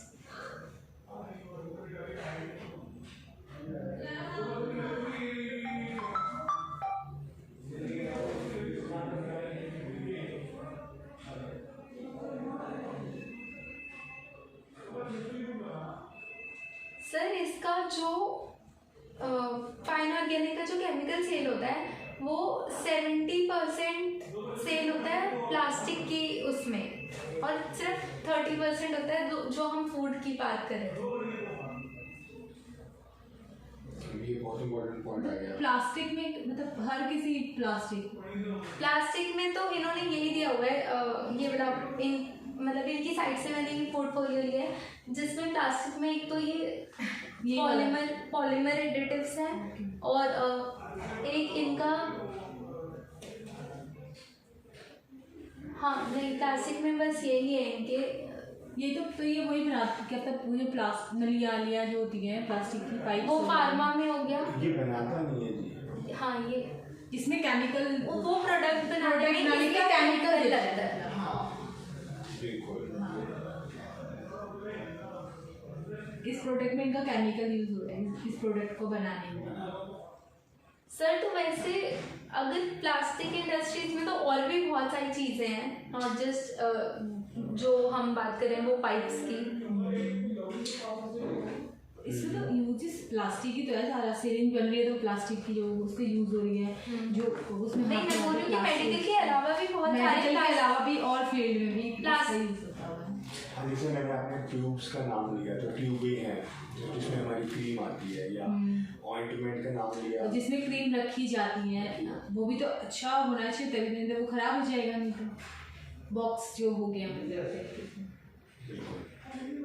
जैसे शैम्पू खुद एक केमिकल है, और शैम्पू जिसमें आ रहा है जैसे वो बॉटल प्लास्टिक की है, जैसे सोडा है, आपने अगर कभी कैच, जैसे मैं ये लेता हूँ ना शुगर फ्री बारूद हाँ का एल्कोहल की प्लास्टिक की बॉटल्स। हाँ, अल्कोहल की प्लास्टिक कांच दोनों आती है, लेकिन अल्कोहल की घटिया वाली जो शराब होती है वही प्लास्टिक कहती है, महंगी, मतलब 500 रुपये से ऊपर की तो सारी कांच की में बनती है, क्योंकि वो खुद एक केमिकल जैसी फॉर्म है, वो पता लगा प्लास्टिक से रिएक्ट करके प्लास्टिक को गला दिया, क्योंकि अल्कोहल में जैसे होम्योपैथिक की दवाइयाँ हैं वो भी अल्कोहल में होती है, तो अल्कोहल ऑलमोस्ट आपको प्लास्टिक में नहीं मिलेगी, कांच में मिलेगी। कांच क्योंकि इस केमिकल से, मतलब जो शराब है, विस्की है या ब्रांडी है या बियर है, उससे उतनी जल्दी रिएक्ट नहीं करेगा। जो मैं बोल रहा था आपको, हाँ जी शैम्पू है, मैं बारूश का जूस वो पीता हूँ, जूस शुगर फ्री वाला, तो वो मैं सोडा में डाल के ही, जैसे आप उसमें पानी पीते हो, लेकिन क्योंकि मैं घर आता हूँ तो थोड़ा सा लो एनर्जी हो जाए, तो नींबू नमक डाला और सोडा डाला और बारूश डाला। जो सोडा की बोतल आती है, जो मैं लेता हूँ कैच का, वो इतना मोटा प्लास्टिक है उसका, मतलब खाली होने के बाद भी ना अपना, जैसे हम पेप्सी या कोक इसकी पैक लेते हैं, वो सोडा का वेट ही अलग है प्लास्टिक की बॉटल का, तो उससे आप फील कर सकते हो कि ये कितना हाई क्वालिटी प्लास्टिक इसमें यूज़ हुआ है। तो वो और जो ये है, मान लो मैंने अभी पीछे खरीदी, यहाँ का जो पेंट हुआ, if I am not wrong, 13 से 14 हज़ार रुपये की एक बाल्टी आई है पेंट की। जो सबसे महंगा पेंट है ना, वो हमने PI में कराया था, क्यों? क्योंकि हल्का गीला कपड़े से, जैसे हल्के हल्के से निशान दिख रहे हैं ना हाथ के, इस पर वो हल्का सा वाला कर दो तो वो गीला कपड़ा मार के साफ हो जाता है। ये वो वाला पेंट मिल जाता है तभी, नहीं तो 6-7 हज़ार रुपये बाल्टी भी आ रही थी, मैंने लिया 14 हज़ार रुपये बाल्टी वाला पेंट। उसकी जो बाल्टी है, वो बाल्टी ही 500 रुपये की बाल्टी, खाली बाल्टी मिल जाती है।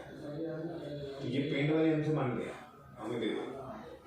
कभी जब गाड़ी सफाई, गाड़ी धोने वाले होते हैं ना आपकी कॉलोनी में, उनकी बाल्टी देखना होता है, वो वही बाल्टी होती है, वो सबसे हैवी ड्यूटी होती है। 1 साल से 2 साल वो बाल्टी चलती है, क्योंकि बोलता है ना, यहाँ से यहाँ पटका पानी, यहाँ से यहाँ पटका पानी। कल देखना जब गाड़ियाँ धुल रही हो, वो कौन सी बाल्टियाँ यूज़ करते हैं। ऑलमोस्ट आपको पेंट की बाल्टियाँ मिलेंगी, ऑलमोस्ट लोगों के पास 500-500 रुपये की बाल्टी दिखती है, और नॉर्मल हमारे नहाने की बाल्टी 100-150 शायद 200 की आती होगी, हम नॉट रॉन्ग। वो क्योंकि वो खुद एक केमिकल है, वो प्लास्टिक से रिएक्ट करके पड़ेगा, पेंट का कुछ और ही बना दिया, इसीलिए वो इतनी हाई स्टैंडर्ड क्वालिटी होती है। ऐसी पेप्सी को हार्ड मजबूत होते हैं, मजबूत, और मेन है कि जो अंदर केमिकल है ना पेंट, उससे वो रिएक्ट ना करे, क्योंकि वो भी एक तरह का केमिकल है, दोनों केमिकल मिलके कुछ खराब ना हो।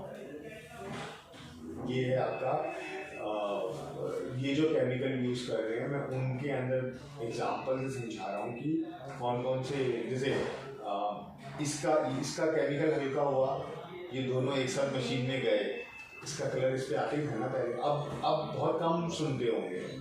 अब जब तक आप बाहर से चुन्नी या कोई चीज़ डाई ना करा लो, अगर डाई वाला प्रोडक्ट नहीं है और आपकी चुन्नी, सूट और पजामी तीनों ही रेडीमेड खरीदी है, तो उनका कलर नहीं निकलेगा।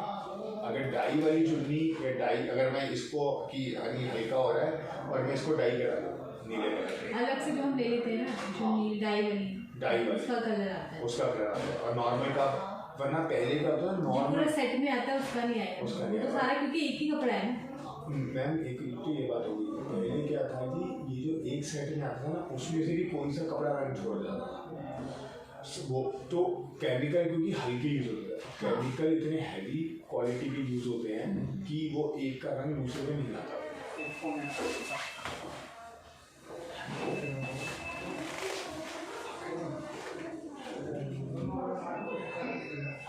तो कंपनी की 3 प्रोडक्शन फैसिलिटीज़ हैं। एक Ambernath, that is in Maharashtra, एक है बदलापुर, और एक है डोंबिवली, वो भी महाराष्ट्र में। और कंपनी का प्रोडक्शन कैपेसिटी है 1,21,000 टन पर एनम। तो इसमें देखिए अपने क्लाइंट्स को माइंड में रखिए।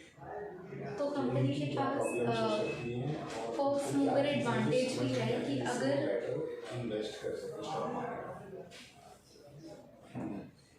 Company has huge first mover advantage, क्योंकि अगर किसी कंपनी ने इस कंपनी को कॉन्ट्रैक्ट दिया है, अप्रूवल दिया है, तो it would not switch easily और it allows them to provide stiff competition to new player.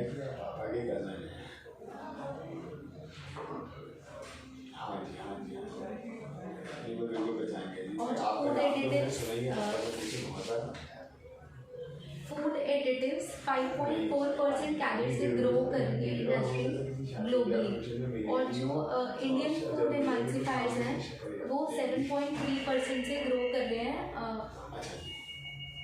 7.3% के कैलोरी से ग्रो होगी ये इंडस्ट्री इंडिया वाली। बिल्कुल, मैं अगली बार आएंगे तो जरूर मिलेंगे। और ये इसके ग्रोथ ड्राइवर्स हैं, increasing number of food manufacturing entities, rising demand for healthy और बेटर प्रोडक्ट, और charging consumer preference for processed and packed convenience food. जो पैक्ड फूड्स होते हैं उसमें भी इनका केमिकल फूड डेरिवेटिव यूज होता है, बिकॉज उसकी शेल्फ लाइफ बढ़ानी है बेसिकली उसको, क्योंकि वो तो पैक्ड है, काफ़ी का टाइम उसको चलाना है, क्या करना है उसके अकॉर्डिंग। और जो पॉलीमर एडिटिव्स की इंडस्ट्री है वो ग्लोबली 4.6% के कैगर से ग्रो हो रही है, और इंडियन मार्केट साइज में इट इज़ 6.7% के कैगर से ग्रो कर रही है। फर्क क्यों, मतलब ऐसे? वेरी गुड, आप एक बार मेरे को बोलो, मैं एक्सप्लेन कर दूँ। एक मिनट, कौन सा पॉइंट? जो भी हमने लास्ट में बोला, मैं कहीं और फंसा।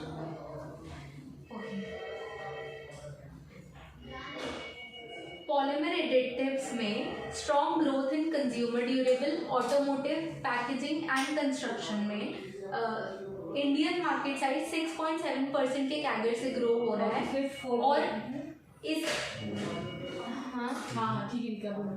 और ये जो प्लास्टिक की इंक्रीजिंग जो डिमांड है that is due to rapid urbanisation and rising purchasing power of consumer. आपने एक तो 6.7 बोला और दूसरा क्या था? वो ग्लोबल का था 4.6। ग्लोबली ये जो पॉलीमर एडिटिव्स की का इंडस्ट्री ग्रो कर। अच्छा, इसका क्या कंपैरिजन होगा नहीं मैं समझाता हूँ, बड़ा अच्छा है। आपने 4 पॉइंट वो बोल दिए, ऑटोमोबाइल, पहला शब्द क्या बोलते हैं ऑटोमोबाइल से पहले? Consumer durable. कंज्यूमर ड्यूरेबल्स हमारे, हम उसको हमारे एमबीए में बोलते हैं वाइट गुड्स। ये पता नहीं आपने शायद ये वर्ड नहीं सुना होगा। कंज्यूमर ड्यूरेबल्स मतलब फ्रिज, टीवी, एसी, इनको हम वाइट गुड्स बोलते हैं। वाइट गुड्स की क्यों? आए बिके खट खट इनकी सेल ऐसे चलती है। तो कंज्यूमर ड्यूरेबल्स के अंदर अपना प्रेशर कुकर, अपना किचन के अप्लायंसेस और अपने वॉशिंग मशीन वगैरह, ये सारे आगे कंज्यूमर ड्यूरेबल्स में। इनके ऊपर एक तो वॉशिंग मशीन बनाना स्टील की है या प्लास्टिक की है? स्टील की है तो स्टील ही लगा होगा, उसके ऊपर पेंट मारा हुआ होगा, और प्लास्टिक की है तो पेंट भी वो होगी कोटिंग, और जो अंदर प्लास्टिक है मोटू जो वॉशिंग मशीन यूज हो रहा है वो भी केमिकल का हो गया। तो ये हो गया यहाँ पर मैडम का कंज्यूमर ड्यूरेबल में यूज हो रहा है। दूसरा नंबर ऑटोमोटिव, अंदर की गाड़ी का इंटीरियर भी प्लास्टिक या फाइबर भी एक तरह का फॉर्म ऑफ पॉलीमर है, और अंदर का जो प्लास्टिक है जैसे डैशबोर्ड, स्टीयरिंग, ये भी प्लास्टिक के है, इनमें भी ये केमिकल यूज हो रहा है। और उन पे जो कलर करा जा रहा है उसमें भी केमिकल यूज हो रहा है, और गाड़ी के ऊपर जो कलर करा जा रहा है उसमें भी केमिकल। ये मैक्सिमम जो मारुति, हुंडई वगैरह ये जो इंडिया में कंपनी है उनका तो मेरे को पता है, बाहर के अंदर ये एशियन पेंट और बर्जर पेंट ही गाड़ियों पे कोटिंग होती है।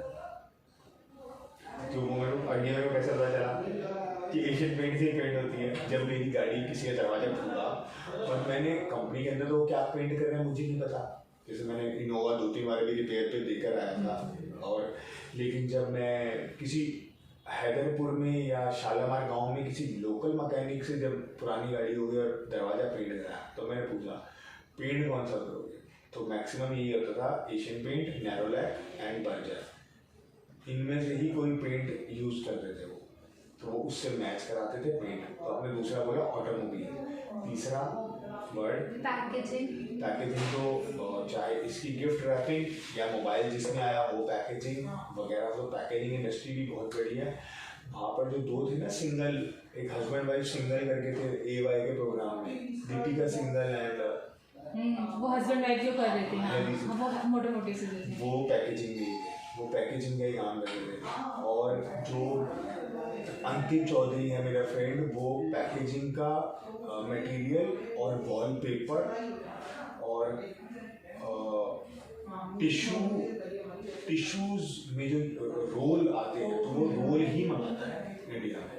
और जिसको रोल खरीदना होता है वो उससे रोल खरीदता है, और जिसको काट के कि मेरे को पीसीस करके भेजो टिश्यू के, या तो उनके फिर वो बगल वाली फैक्ट्री से वो रोल लगा दिया, वो काम करा के वहाँ भेजता है, जो पैकेट्स में पैक हो जाए, जो फिर पैकेट से पैक हो जाते हैं। तो टिश्यू का हो या वॉलपेपर, तो वॉलपेपर ही सारे मैक्सिमम बनते थे चाइना। वॉलपेपर कौन, जो रोटी रैपर नहीं बचा वॉलपेपर, अच्छा वॉलपेपर दीवार पे जो वॉलपेपर है, तो अंकित चाइना से वॉलपेपर टिश्यू, मेन उसका वॉलपेपर से ज़्यादा है टिश्यू में इंटरेस्ट। और होता ये है कि ये 100 रुपये के वॉलपेपर आते हैं तो 1,000 रुपये देते हैं, और हरिसन के कोई पहुंच जाए तो 2,000 रुपये का, जो 100 रुपये का वॉलपेपर है, मतलब 100 रुपये फिट के हिसाब से सोच लो। हाँ, तो अंकित 100 रुपये मंगा रहा है और हरिसन 2,000 रुपये का। इतना मार्जिन है, इतना कंजर करना है। और तीसरा वर्ड क्या बोले आप, चौथा कंस्ट्रक्शन के अंदर सीमेंट भी, मिट्टी जो है वो सीमेंट जो मिट्टी की तरह होती है वो भी स्टेबल नहीं होती, और मिट्टी जो सुखाने की होती है, सीमेंट कैसे बनता है, सीमेंट भी एक तरह का प्योर केमिकल है। हाँ, सीमेंट जो सीमेंट यूज होता है वो भी एक केमिकल है, और ऐसे ही पेंट और जो भी केमिकल, जैसे पानी डलती है वो अगर जम जाता है तो कैसे जम जाता है, तो वो कोई पत्थरों से पहाड़ों से नहीं निकलता, वो उसके अंदर बदरपुर और मिट्टी मिलाई जाती है ताकि उसको उतनी जल्दी ना सूखे। हाँ, वो सूखे ना, और सूख कर, वरना क्या होगा, सूख कर ना पपड़ी बनकर वो मिट्टी बनकर वो गिर जाए। सीमेंट में केमिकल है, रेत में नहीं है, रेत तो समुद्र से निकलती है, समुद्र से नहीं, समुद्र जमुना से, जमुना है, समुद्र, हाँ, नदियों से ही तो निकलती है। तो अपने दिल्ली में जब नदी से रेत निकलती है, हाँ, और सही बोले, बदरपुर जमीन से निकलती है, हाँ, और मतलब उस बदरपुर के पहाड़ होते हैं। एंड सेम वे जो मैम ने आपने बोला, बदरपुर तो रेड वाला जो होता है वो बदरपुर होता है। और तीसरा ये जो इन्होंने जो कंपैरिजन दिया, इन्होंने क्या बताया, ये चारों पांचों चीज़ों से ये हवाला दिया कि इंडिया के अंदर 6.7%, 6.7% से, मतलब इस साल 100 रुपये का माल बिका ये सारा, अगले साल 106 रुपये 70 पैसे का बिका, उससे अगले साल 113 रुपये 114 रुपये जो भी बचा, उतनी स्पीड से ये बढ़ रहा है। इसलिए हम क्यों कंपैरिजन यूज़ करते हैं भाई, माल तो बिक नहीं रहा है, तुम केमिकल बनाया जाओ, क्या होगा। अच्छा चलो, ये तो हो गया एक पहलू। दूसरा पहलू, इस साल 100 रुपये का फ्रिज बिका, अगले आने वाले साल में 90 रुपये का फ्रिज बिका, उससे अगले साल में 50 रुपये के फ्रिज बिके, तो भाई केमिकल का काम क्या होगा, कुछ नहीं। तो ये क्या बताना चाहते हैं कि इस साल 100 का बिका, अगले साल 110 का फ्रिज बिका, तो केमिकल की डिमांड और बढ़ेगी, 120 का बिका तो और बढ़ेगी, 140 का बिका और बढ़ेगी। जो उन्होंने ग्लोबल प्रोडक्ट की डिमांड बढ़ रही है तो मार्केट में, तो केमिकल तो उस प्रोडक्ट को बना रहे हैं, तो हमें उस इंडस्ट्री में ही घुसना है। चाहे इन्फोसिस टीसीएस का, अब आ जाओ पीएनबी पे सीधा। पीएनबी से क्या ये मतलब आया, आप इन्फोसिस का बोलो, आप टीसीएस बोलो, आप रिलायंस बोलो, हम जौन सा भी शेयर खरीद रहे हैं, या हमने 120 शेयर खरीदे, क्यों खरीदे, पीएनबी के लिए, तो पीएनबी में हमारा बैलेंस बढ़ रहा है। तो वो 120 कंपनियों में से हमारा फोकस होना चाहिए जिस सेक्टर में ग्रोथ सबसे फास्ट है। तो अगर सेक्टर बढ़ रहा है तभी हम उसके अंदर भी फिर शेयर ढूंढें। अब हमें सेफ होकर बैठना है कि, तो हम राजा की बात करेंगे, क्योंकि हमें समझ नहीं है ये सब। तो राजा क्या करेगा, क्योंकि राजा है तो वो 100 का 120 ही होगा। हमें करना है पीएनबी बनाने के लिए 100 का 1000, 100 का 1000 के लिए 2 तरीके की मेहनत मेरे को समझ में आती है, 3 तरीके की। पहला, मतलब I am talking about increasing our bank balance, therefore I am using word PNB, increasing our bank balance. पहला, हमारी सैलरी बढ़ेगा तो हमारा बैंक बैलेंस बढ़ेगा। पॉइंट नंबर 2, हमारे शेयर भागे, शेयर की रिसर्च कौन कर रहा है? हिमांशी। तो हम भी यहाँ बैठ कर क्या कर रहे होते हैं? उन्हीं शेयरों को फर्दर इंक्रीज करने के लिए रिसर्च कर रहे होते हैं कि अगर ये 2 साल में 5,000 का 1 लाख हो जाता है तो हमारा जो पोर्टफोलियो हम इमीडिएटली इसमें शिफ्ट कर देंगे ना सारा। रिलायंस में सब बेच देंगे, क्योंकि रिलायंस 100 का 120 ही होगा, 200 होने में उसे बहुत जगह आनी पड़ेगी, क्योंकि वो राजा है। ये छोटे छोटे ही प्यादे काम करेंगे। तभी मैंने स्मॉल कैप, आपने जो पूछा था क्यों स्मॉल कैप, मैं स्मॉल कैप में घुसा ही इसे क्योंकि अपनी ज़िंदगी के सबसे बड़े रिस्क ले रहा हूँ। तीसरा कमाई का ऑप्शन, फ्यूचर ऑप्शन। तो अभी मेरे पास चौथा ऑप्शन भी है। चौथा ऑप्शन हमने स्टार्ट किया यूट्यूब, जिससे पैसे मतलब हम वीडियोस डालें, कुछ भी डालें तो पैसा कमाएंगे। ऑप्शन नंबर 5 भी आएगी, 6 भी आएगी, इंश्योरेंस बेचें। yesterday night I was thinking कि मेरे को 3.5 दिन तक नींद नहीं है, तो मैं क्या कर रहा हूँ? मैं काम का एक ही काम करता कि मैं डो जोन्स और सिंगापुर की देख रहा था, जो 12 बजे बंद हो गई। लेकिन 12 से 3:30 मैंने क्या किया? सिर्फ वीडियोज़ देखी, कोई नहीं, बस या वो। कल मैंने ये सोचा कि अब नींद नहीं आएगी ना 11 बजे और तो भाई साहब लैपटॉप मिलेगा, कुछ हो जाए। मोबाइल पे भी काम करना तो सिर्फ कमाई का काम करना है। जब तक जागूंगा ना तब तक खन होनी चाहिए। और ये आज से ही ये शुरू है कि अगर नींद नहीं आ रही है तो बस कमाई कैसे होगी वो ही प्लान होगा। कोई यूट्यूब का फालतू चैनल नहीं, कोई सॉन्ग्स लगा लो और उसके साथ अपनी कमाई का मीटर सोचो, चाहे उसमें कंपनी को स्टडी करना हो एंड कैसे भी। तो सारी कहानी का एंड क्या था कि हमारे पास एवेन्यूज बहुत सारे हैं और हर सांस कीमती है, हम टाइम वेस्ट नहीं कर सकते। आज मैंने 2 या 3 महीने बाद ये डायलॉग बोला है, लेकिन बहुत ईमानदारी से कि हाँ ये हमें मेहनत करनी है। चलो जी, तो एक बार रिस्क देख लेते हैं कि इसमें एक तो रॉ मटेरियल के प्राइस में बहुत वॉलेटिलिटी है। रॉ मटेरियल भी that is oil, vegetable oil, कुछ परसेंट हम इंपोर्ट करते हैं और जो बाकी कुछ परसेंट डोमेस्टिकली होता है, मतलब लेकिन दोनों में रॉ मटेरियल के प्राइस की वॉलेटिलिटी है। दूसरा कि जो जितना फाइन ऑर्गेनिक अपना प्रोडक्शन कर रहा था उससे ज़्यादा डिमांड थी। सो फाइन ऑर्गेनिक्स ने केपिक्स किया। तो जब तक सर क्या होता है कि अगर हमने कोई न्यू इंडस्ट्री लगाई है, केपिक्स किया है, तो तब तो हमारे मार्जिन थोड़े से वो होंगे, डिक्रीज होंगे। लेकिन जब वो यूटिलाइज करना शुरू करेंगे हम, क्योंकि अभी तो हम पैसा लगा रहे हैं प्रॉफिट में से निकाल के उस प्लांट को बनाने के लिए, तो लेकिन जब हम उस प्लांट को यूज़ करना शुरू करेंगे और उससे जब हाँ तो तब प्रॉफिट होना शुरू होगा। हाँ जी। तो इसमें मतलब मैं ये बोलना चाहती थी कि पहले तो जितनी डिमांड थी उतनी सप्लाई नहीं हो रही थी। सो इन्होंने अपनी प्रोडक्शन कैपेसिटी बढ़ाई एंड प्रोडक्शन कैपेसिटी बढ़ाते ही एकदम मतलब बढ़ाने में भी इट इज़ लाइक 2-3 साल का एटलीस्ट ये प्रोसेस है कि ये प्लांट लगाएंगे and then they would expand. और इसमें एक और चीज़ है जो है मतलब एक रिस्क और है, दैट इज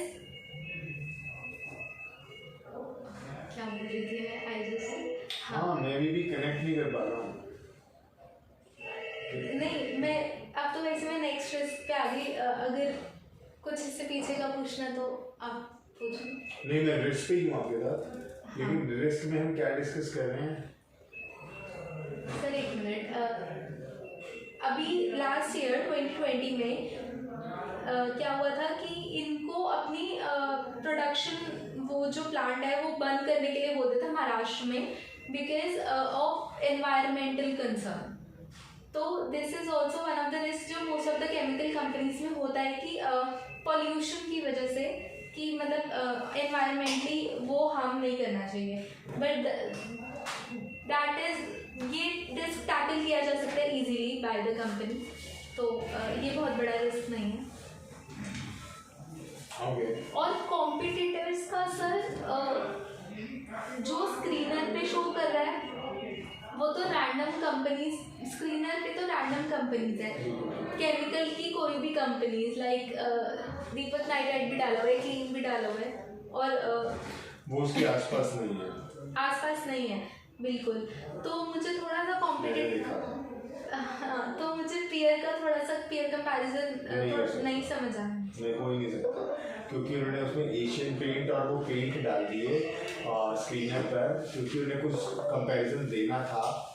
अदरवाइज हमें मॉलिक्यूल बनाने वाली कंपनी जो कि स्पेसिफिकली जैसे इसमें इन्होंने नहीं बता करा, लेकिन मैं बताता हूँ। जो ताऊ जी के ब्रदर इन लॉ है, रियल ब्रदर, वो वीनस रेमेडीज के मालिक हैं। उनका नाम है आकाश चौधरी, ऐसे कुछ है, मैं नाम नहीं आ रहा, चौधरी है। वो चौटाला वाली पार्टी के प्रेसिडेंट आए हैं INLD के, तो ताऊ जी के ब्रदर इन लॉ चंडीगढ़ रहते हैं। वो मॉलिक्यूल बनाते हैं जिसमें शिशिर वॉज CEO 5 से 4 साल पहले। ही माई ब्रदर इन ताऊ जी के साथ, he is a chemical engineer. तो बीटेक करी, एमटेक करी इन केमिकल्स, एंड फिर केमिकल से ही वीनस रेमेडीज का CEO बना। देन अब वो दवाइयों की कंपनीज को अपने दवाई प्रोडक्ट, क्योंकि केमिकल की बात कर रहे हैं, दवाई लॉन्च करने के लिए हर कंट्री से अप्रूवल लेनी पड़ती है। जैसे मैंने बनाया फंगल इन्फेक्शन की दवाई, जो हमने पीछे मैंने मंगाई थी, आपने पूछ रहे थे, फंगल इन्फेक्शन की दवाई है अगर, और स्किन पे लगाने का ऑइंटमेंट, तो उसके अंदर क्या केमिकल है, वो केमिकल वहाँ के लोकल सिटीजन के लिए हार्मफुल है कि नहीं है, या इसके अंदर जो आपने बोला वेजिटेबल से लिया हुआ मॉलिक्यूल है, या वो पेट्रोल का मॉलिक्यूल है। तो ये सारी चीज़ें केमिकल इंजीनियर चेक करता है, और उसके बाद मैंने तो इंडिया में बनाई। इंडिया तो पहले तो इंडिया की जो भी इसकी एजेंसी है उससे अप्रूवल लेनी पड़ेगी। अमेरिका में जाएगा तो FDA अप्रूवल लेनी पड़ेगी, वहाँ की फूड एंड ड्रग एसोसिएशन है। इंडिया की अब FASAI है, एक FDI है, ये 2-3 एजेंसी है। अमेरिका से ज़्यादा डिफ़िकल्ट दवाई का अप्रूवल लेना, कि मेरी एक मतलब मैं चाहे बायोकॉन हूँ, या मैं सन फार्मा हूँ, या मैं सिग्मा हूँ, उससे ज़्यादा मुश्किल है अमेरिका से ज़्यादा जर्मनी। और दुनिया की सबसे मुश्किल कंट्री जहाँ दवाइयों का अप्रूवल मिलना, बाहर की दवाइयों का सबसे मुश्किल है, वो है सऊदी अरेबिया।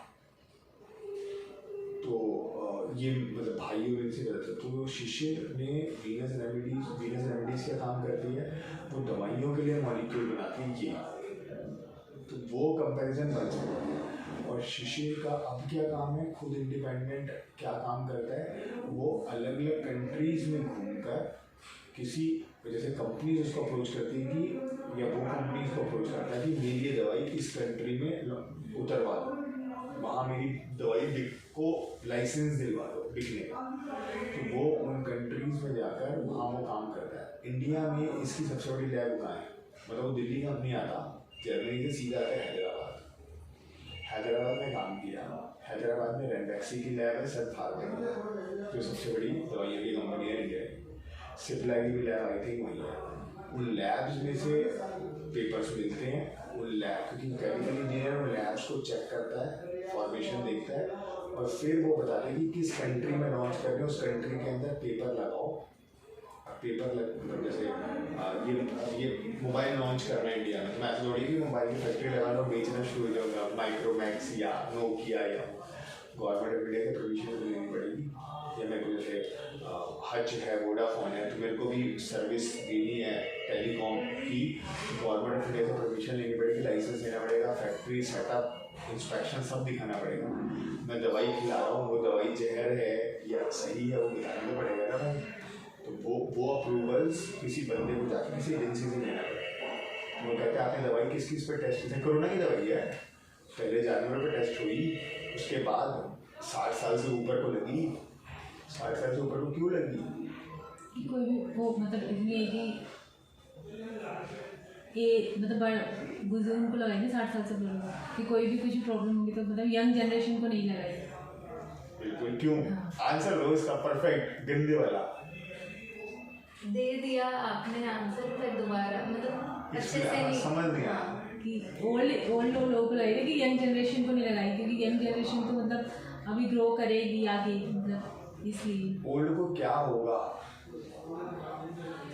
दवाई लगा दी, ओल्ड को क्या होगा, यंग को क्यों नहीं लगाई और ओल्ड को क्यों लगाई, अभी तक इसका आंसर नहीं मिला। न देना भी मानसी कि कोई भी प्रॉब्लम होगी तो उनको होगी ना, ओल्ड को मतलब ज़्यादा इफेक्ट कर जल्दी से पता चलेगा। हाँ, और प्रॉब्लम होगी तो क्या, मर जाएंगे। हाँ, मर जाएंगे तो उनके होने ना होने से कोई तो फर्क देश नहीं। को तो नहीं, यंग जनरेशन जो अब की जनरेशन है वो तो देश को आगे बढ़ाएगी ना, और उसके लिए काम करेगी। हाँ, तो ये ही तो एक्सप्लेन करना है, उसमें हिचकना क्यों है। मैं तो कहता हूँ बोलते जाओ, हम सब साथ बैठे हैं एक ही टीम में, और हम इस कमरे में ही अगर सोचते रहेंगे तो हाँ कि जो बूढ़े मर जाए कोई बात नहीं, क्योंकि वो कमाई नहीं कर रहे और अब वो देश की चीज़ों में मतलब हाँ आगे बढ़ाने के लिए कुछ वो इफेक्ट नहीं कर सकते, एफर्ट नहीं कर सकते, और यंग जनरेशन आगे बढ़ेगी, कमाएगी, कहीं ना कहीं नौकरीबाजी करेगी।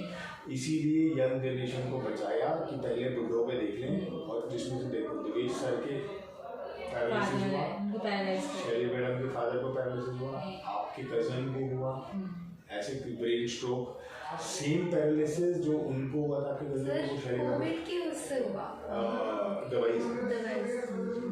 क्यों किशन लाल जी को नहीं हुआ अपने ऑफिस? हमारे कृष्ण लाल जी को ब्लड क्लॉट अगले दिन सुबह, शाम को इंजेक्शन लगाया, सुबह ऑपरेशन कराया यहाँ पर। रोहित सर के को हमें तो टेस्ट मतलब इंजेक्शन लगाने के 3 दिन बुखार, चौथे या 5वें दिन जो हमारी बैली होती है, बैली में से ब्लड आया। तो छोटे से लेके गए थे, ये पूसा रोड पे जो हॉस्पिटल है, मैं नाम भूल रहा हूँ, बड़ा सा RBKSBK जो भी पूसा रोड पे हॉस्पिटल है बड़ा सा, उस हॉस्पिटल में फुल बॉडी का स्कैन हुआ है कि कहीं बॉडी में ब्लॉक तो नहीं बन गया, इंजेक्शन लगेगा 5 मिनट लगेगा। तो ऐसी मेरी वाइफ के फादर, उनका शायद 1 महीना या 1.5 महीना पहले इंजेक्शन लगा था, उसके बाद उनको स्ट्रोक आया। स्ट्रोक नहीं था, वो हैमरेज, तो ब्लड क्लॉट हुआ, हैमरेज हुआ, ये साइड पूरी पैरालाइज, एंड इट्स बीन 8 महीने। 5 जनवरी को ऐसी बात है। परफेक्ट डेट है, क्योंकि अभी हम जब संडे गए थे ना, मैं तो उस दिन शायद ऐसी 6 या 7, 5 या 6 थी, मैंने कहा 8 महीने हो गए मुझे, पापा जी वो याद कर रहे थे, आपने परफेक्ट बोला, 5 जनवरी को ही एडमिट हुए थे एग्जैक्टली। तो चलो अच्छा है, मेन बताने का था कि ठीक है एजेड को इफेक्ट हो गया, वो तो ये होता है कि दवाइयों में भी पहले नॉर्मल एक इंजेक्शन या एक दवाई है, ये ऐसी 5-5 साल 10-10 साल टेस्ट होती है, क्योंकि कोरोना महामारी भी तो जल्दी उतारनी पड़ी, तो जानवरों को, बच्चों को और बुढ़ों को इनको टेस्ट करने में जो टाइम लगा वो लगा, लेकिन उन्होंने जनता में उतारना पड़ा। ये है जो आपने पूछा कि हमारे पास कोई पेंट हो, ये खराब भी होगी तो क्या फर्क पड़ा, अगर इंसान में तो दवाइयों का इतना क्रिटिकल है, तो ये जो मॉलिक्यूल्स बनाते हैं वो सोच है आपकी कि हमारे पास स्क्रीनर पर ढंग से कंपैरिजन नहीं है, और मेरे को भी नहीं पता ये जिस लाइन में काम कर रहा है उसकी और मॉलिक्यूल बनाने वाली कंपनी कौन सी है। जैसे आपने वो शेयर खरीदा था, याद करो, गोदरेज एग्रोवेट, वो भी यही काम करती है, वो खाने के मॉलिक्यूल्स बनाती है। IQ आया था ना, IQ से लिए थे। तो वो भी यही काम करती है। बट सर अब फाइनेंशियल देख लेते हैं एक बारी। सर इसमें year on year revenue from operation increase हुआ है 109%, यानी कि डबल हुआ है, सेल्स डबल हुई है। जैसे मैंने बताया था कि डिमांड है बट सप्लाई नहीं हो पा रही, बिकॉज कैपेसिटी उतनी, मतलब डिमांड आ रही है 100 चीज़ों की, बट मैं प्रोड्यूस ही कर सकती हूँ 60, तो इस वजह से भी सेल्स थोड़ा सा रुकी हुई थी, लेकिन अभी ये डबल हुई है फिजिकल ईयर 22 से 23। क्वार्टर वाइज देखें तो इस बारी 21% इंक्रीज हुआ था सेल्स में। उसके बाद कॉस्ट भी कॉस्ट का परसेंटेज नहीं दिया, बट अगर हम देखें तो 242 से 422 ऑलमोस्ट डबल हुई है कॉस्ट भी, cost of raw material consume. Gross profit 182% से बढ़ा है। ये कॉस्ट क्यों बढ़ी है मैंने देखा था इसका, मतलब कि मैं एक चीज़ को बनाने में 100 रुपये लगा रहा था, अब वही चीज़ बनाने में मेरी 200 थोड़ा सा, मतलब 100 रुपये लगा के मैं 200 का सामान बना रहा था, और 220 रुपये का सामान बनाने के लिए, मतलब 20 रुपये का सामान बनाने के लिए मेरे को 100 की चीज़ 200 में बनानी पड़ी। वो क्यों हुआ? वो ये हुआ था क्योंकि जैसे ही कोरोना आया 2021 में डिमांड बढ़ी चीज़ों की, तो उस टाइम क्योंकि जर्मनी क्लोज था कोरोना की वजह से, तो जहाँ से जो मिला मशीन मिली, मशीन ही लगानी है। नंबर 1 कंट्री जर्मनी है मशीनों पे R&D करने के लिए। सो वो जो मशीन खरीदी वो मशीनें जर्मनी से फिर बहुत हाई रेट पे, क्योंकि ऑर्डर रुके हुए थे। जैसे ही कोविड में ओपन अप होने लगी इकोनॉमीज, तो लोगों ने फटाफट माल भरा कि भैया 3-4 महीने से कहीं नहीं गए और पता नहीं फिर से ना कोरोना लॉकडाउन हो जाए तो शैम्पू भी खरीद लो, साबुन भी ना, तो 2-2, 3-3, 4-4 महीने के सामान, क्योंकि फीस पे हो गया था कि फीस अभी कर ले थोड़ा डिस्काउंट। तो जिनकी जॉब्स रह गई, जिनके घर में प्रॉब्लम गई, उन्होंने 2-2, 3-3 गुना सामान खरीद के रखा। इसको हम सेल्स में ना कुछ बोलते हैं, एक तो जब वहाँ पे सेल लगाते हैं कंपनी वाले से बोलते हैं फ्लैश सेल, ठीक है ना, फ्लैश करके सेल दिया।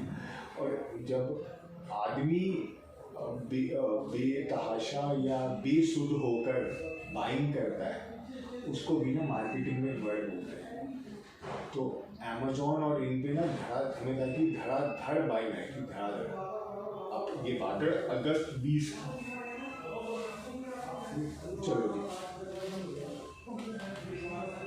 हम बात कर रहे हैं कॉस्ट की, 200 और 400।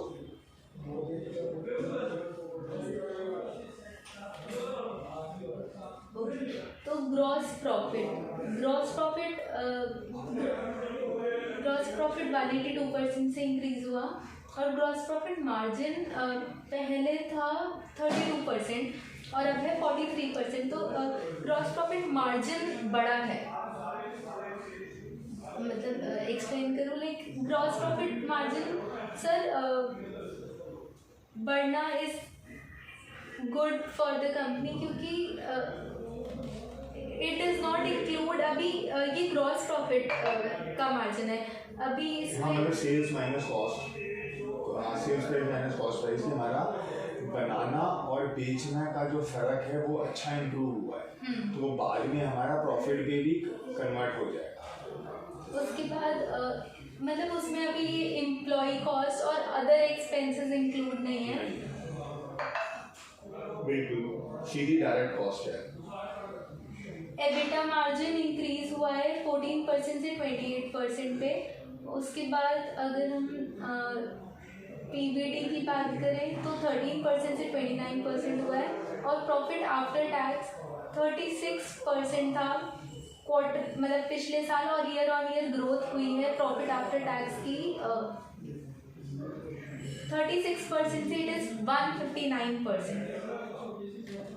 सो इसका अभी जो रिसेंट रिजल्ट आया था उसके बाद इसका शेयर प्राइस, सर हमने 5 दिन पहले डिस्कस किया कि हम ये चूज़ कर रहे हैं, इट वॉज 5700 अराउंड जब आपने मुझे ये कंपनी दी थी। ठीक है। और जिस दिन इसके रिजल्ट्स आए उसी दिन या अगले दिन आई थिंक जब मार्केट ओपन हुई तो इट वेंट टू सीधा बहुत ज़्यादा एकदम से इंक्रीज हुआ था, और उस दिन जब मैंने देखा था तो इट वॉज 6700।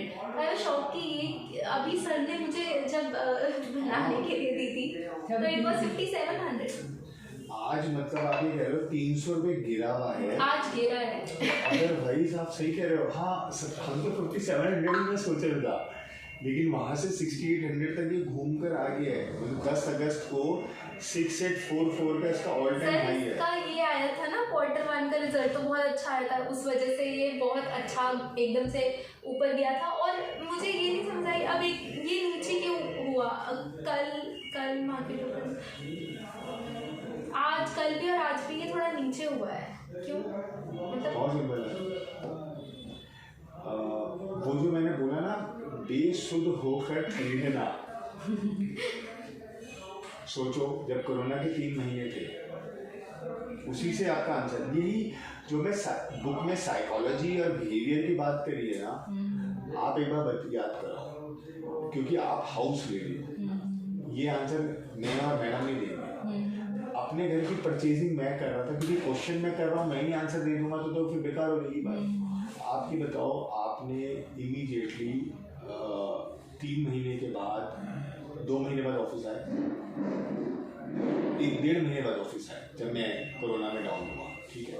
1 महीने भी, अप्रैल तो आई थी, अप्रैल में आई, मई में आई गई थी, अप्रैल तो आई थी, ठीक है। आप मई में आए, उसके बाद जैसे ही लॉकडाउन खुला, भगवान की दया से सैलरीज हमारे ऑफिस में उनके थी, तो जैसे ही लॉकडाउन खुला तो मार्केट से क्या क्या बाइंग जुलाई में, जैसे हम मार्केट गए, घर से परमिशन मिली मार्केट की, तो क्या क्या बाइंग है, तो घर का सामान, दाल, तो वो थोड़ी सी बढ़ाकर ही, वो थोड़ी सी इंक्रीज कर ही बढ़ा के खरीदा कि दोबारा से लॉकडाउन हो तो क्या हो जाए।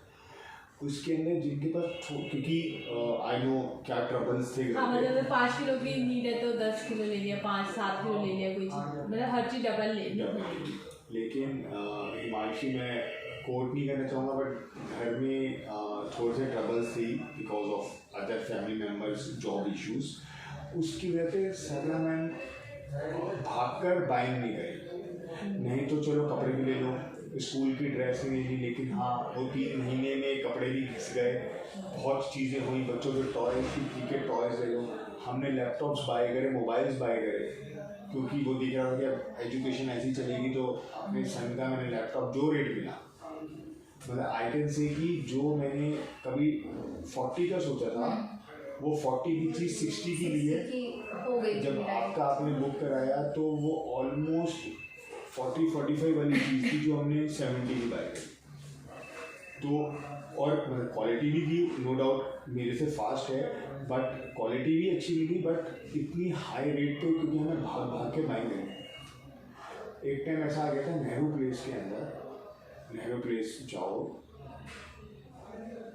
तो नेहरू प्लेस जो कि दिल्ली का कंप्यूटर मार्केट का गढ़ है, एक लैपटॉप नहीं था, नहीं उस टाइम पे मतलब बहुत पेरेंट्स जरूरी हो गई थी, जैसे खाना जरूरी हो गया था, सारा वर्क फ्रॉम होम और बच्चों के भी सारा स्टडी। हाँ, तो मतलब मेरे को पता है कि मैंने उस टाइम अपना अच्छे वाला मोबाइल भेज दिया था कि मैं एक अच्छा मोबाइल, जरूरी था, मेरे हस्बैंड ने इमीडिएटली लिया था, क्योंकि उनका ऑनलाइन सारा हो रहा था उस टाइम, और वो मतलब थोड़ा डिस्टर्बेंस हो रही थी उस फोन में, पहले वाले में तो लेना ही पड़ा। और मेरे साथ क्या हुआ, फ़ोन का मैं बताऊँ, मैं सेम चीज़ मेरे साथ हुई है, मैंने ना फरवरी में ही अपने फ़ोन बेचा था कि मैं बस 1 महीने में एक नया फ़ोन लॉन्च है, अप्रैल में OnePlus का, मैं वो बाय कर लूँगा, तो फ़ोन बेच दिया। और जो MI का फ़ोन था, जो थोड़ा सा हल्की क्वालिटी का था, MI सेकंड फ़ोन था, वो होता है ना, मेन फ़ोन एक सेकंड फ़ोन मैंने रख लिया था। वो फ़ोन आप ही मान के चलो, मैं मतलब मेरे को कोई यूज़ नहीं, एंड वो मेरे को चलाना पड़ा 3 महीने। प्राइमरी फ़ोन अपना मैंने बेच दिया वो, और सेकंड फ़ोन क्योंकि मैं रोज़ उसको सैनिटाइज करता था। सर इतना nonsense, share nonsense, what is that, I know recording भी हो रही है, बट शेयर नॉनसेंस बता रहा हूँ, खुद यूज़ कर रहा हूँ और खुद उसे सैनिटाइज कर रहा हूँ। जब किसी को दे नहीं रहा था सैनिटाइज करने की क्या थी, वो सैनिटाइजर उसके अंदर चला गया। और जो अपना EB चित्रकूट के सामने MI का शोरूम है, उसने उसकी कोविड के अंदर स्क्रीन चेंज करने के मेरे से 6,000 रुपये लिए। मैंने कहा 10,000 रुपये का फ़ोन है, मैं 6,000 दे रहा हूँ, बट क्योंकि कहीं फ़ोन नहीं मिल रहे थे, मेरे को 10,000 रुपये का फ़ोन, मैं 10 या 12,000 मैक्स 6,000 रुपये देकर फ़ोन चेंज करना, तो शिवानी को दिया, जिसका बैक का पैनल फिर बाद में टूटा था, और वो फिर मैंने शिवानी को दे दिया। तो उसकी स्क्रीन में ओरिजिनल चेंज करके हमारी कि अब कोरोना में सब बंद है, तो अब मैं डुप्लीकेट भी या सेकेंड हैंड स्क्रीन भी कहाँ से खरीदूँगा, फाड़ आई थिंक 1000 या 1500 तक में हो जाती है, मुझे पता नहीं मे बी, बट मैं तो 6,000 की नई स्क्रीन लगाई उस फ़ोन पे, और जबकि पहले की था कि नया फ़ोन लेना है, बट नया फ़ोन तो मिल गया ढंग का कि तो वो थी। बताने का क्या मुद्दा था जो आपने पॉइंट रेज किया कि एकदम से शेयर प्राइस क्यों बढ़ा, कि भागकर लोग गए कि कंपनी का मुनाफा इतना तेज आ रहा है। अब जिन्होंने माल बेचा, जैसे मान लो मेरे पास मैंने 1000 रुपये खरीदा हुआ था, तो मैंने 6800 में बेचना शुरू कर दिया। तो बिकॉज अब क्या है, डिमांड तो जो वो 2-3 दिन में आनी थी वो आ गई, अब सप्लाई ज़्यादा हो गई। अब जिसने 6800 का खरीदा उन्होंने तो मैं 7 का बेचूंगा, वो अब 65 आ गया, 64 आ गया, तो ये या 66 आ गया, तो 66 में यार बेचो, ये तो नुकसान हो गया। फिर वो 60 या मैंने सोचा मैं होल्ड कर रहा हूँ, 65 आ गया, अरे अब तो बेच दो, नहीं तो इस वजह से जो मैंने बेसुध होकर बाइंग करी 57 की चीज़ 5 दिन में 67 पहुँचा दी। वो जब क्योंकि डिमांड एंड सप्लाई में जब वो कंट्रोल होगा तो वो अपने आप थोड़ा नीचे आ जाएगा। ये फिर ये 57 6000 पे आकर ही स्टेबल होगा, उस टाइम यही रहेगा, फिर ये 6000 से ऊपर भागेगा।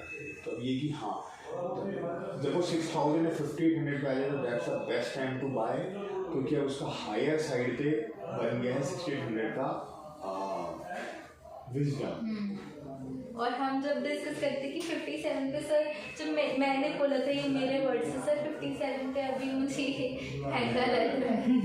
आई थिंक हमने 2-4-5 दिन पहले एक शेयर था, शायद एक और खरीदा था, मतलब मेरे पोर्टफोलियो में पता चलेगा एक तो था ही हमारे पास, एक और खरीदा नहीं खरीदा था वो याद नहीं है, बट पोर्टफोलियो में 1 ही था।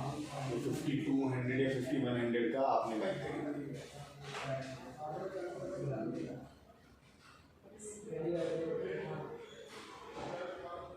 सर तो इसमें मुझे एक चीज़ ये दिखानी थी कि 40% इसका डोमेस्टिक काम है और बाकी 60% इसका एक्सपोर्ट है। तो सेल्स में मतलब ज़्यादातर एक्सपोर्ट हो रहा है और इधर सिर्फ 40% काम है। अब ये जो आपने बात बोली, ये दोनों पॉइंट ऑफ व्यू से अच्छी भी है और बुरी भी है। जैसे हम सोचते हैं अगर इंटरनेशनल बॉर्डर्स बंद होते हैं तो कोविड में, तो जब शिप्स भी नहीं चल रहे, प्लेन्स भी नहीं चल रहे, तो मटेरियल मिल जाएगा उस। और अब जैसे बॉर्डर ओपन है या किसी भी, और इसका मेजर जो आपने पता नहीं देखा, वो जो 60% बाहर से पैसा आ रहा है कंपनी में, उसमें भी जो इसका मेजर है वो चाइना है। हाँ, तो वो मैंने देखा था जब मैंने इस पर रिसर्च करी थी। अब चाइना के गौरव डागा जी के लिए, अब चाइना के साथ मेरा जो एक ही छोटा सा रेड फ्लैग था ना, कि चाइना के साथ हमारे इतने अच्छे मधुर रिलेशंस हैं, दैट इज वन। ये हो गया पॉलिटिकल फैक्टर। MBA करते हैं ना, तो ये सारी चीज़ें समझ में आ जाती हैं कि पॉलिटिकल फैक्टर की वजह है कि कंपनी में इन्वेस्ट करें ना करें, क्योंकि बाहर से मेजर काम आ रहा है। नंबर 2, जर्मनी या USA होती तो सोचते, लेकिन चाइना मेजर है। नंबर 3, चाइना एक चीज़ में बहुत माहिर है, जिसको हम इंग्लिश में बोलते हैं रिवर्स इंजीनियरिंग, और हिंदी में बोल सकते हैं आपकी प्रोडक्ट की चोरी। जैसे ये मोबाइल है, मान लीजिए मैंने खरीदा था 45 या 50 हज़ार। अब ये 50,000 का फ़ोन अगर आप निकालो, इसको पुर्जा कर दो, पुर्जा करके हाँ अच्छा ये कैमरा ठीक है, इसकी डाइयाँ बनाओ, डाई मतलब खांचा, उसमें वो प्लास्टिक डाल के वैसे बना दो। मैं उसको OnePlus अपने नाम की वजह से या एप्पल अपने नाम की वजह से 1 लाख का आईफोन बेच रहा है, मैं उसको 25,000 में बना देता हूँ।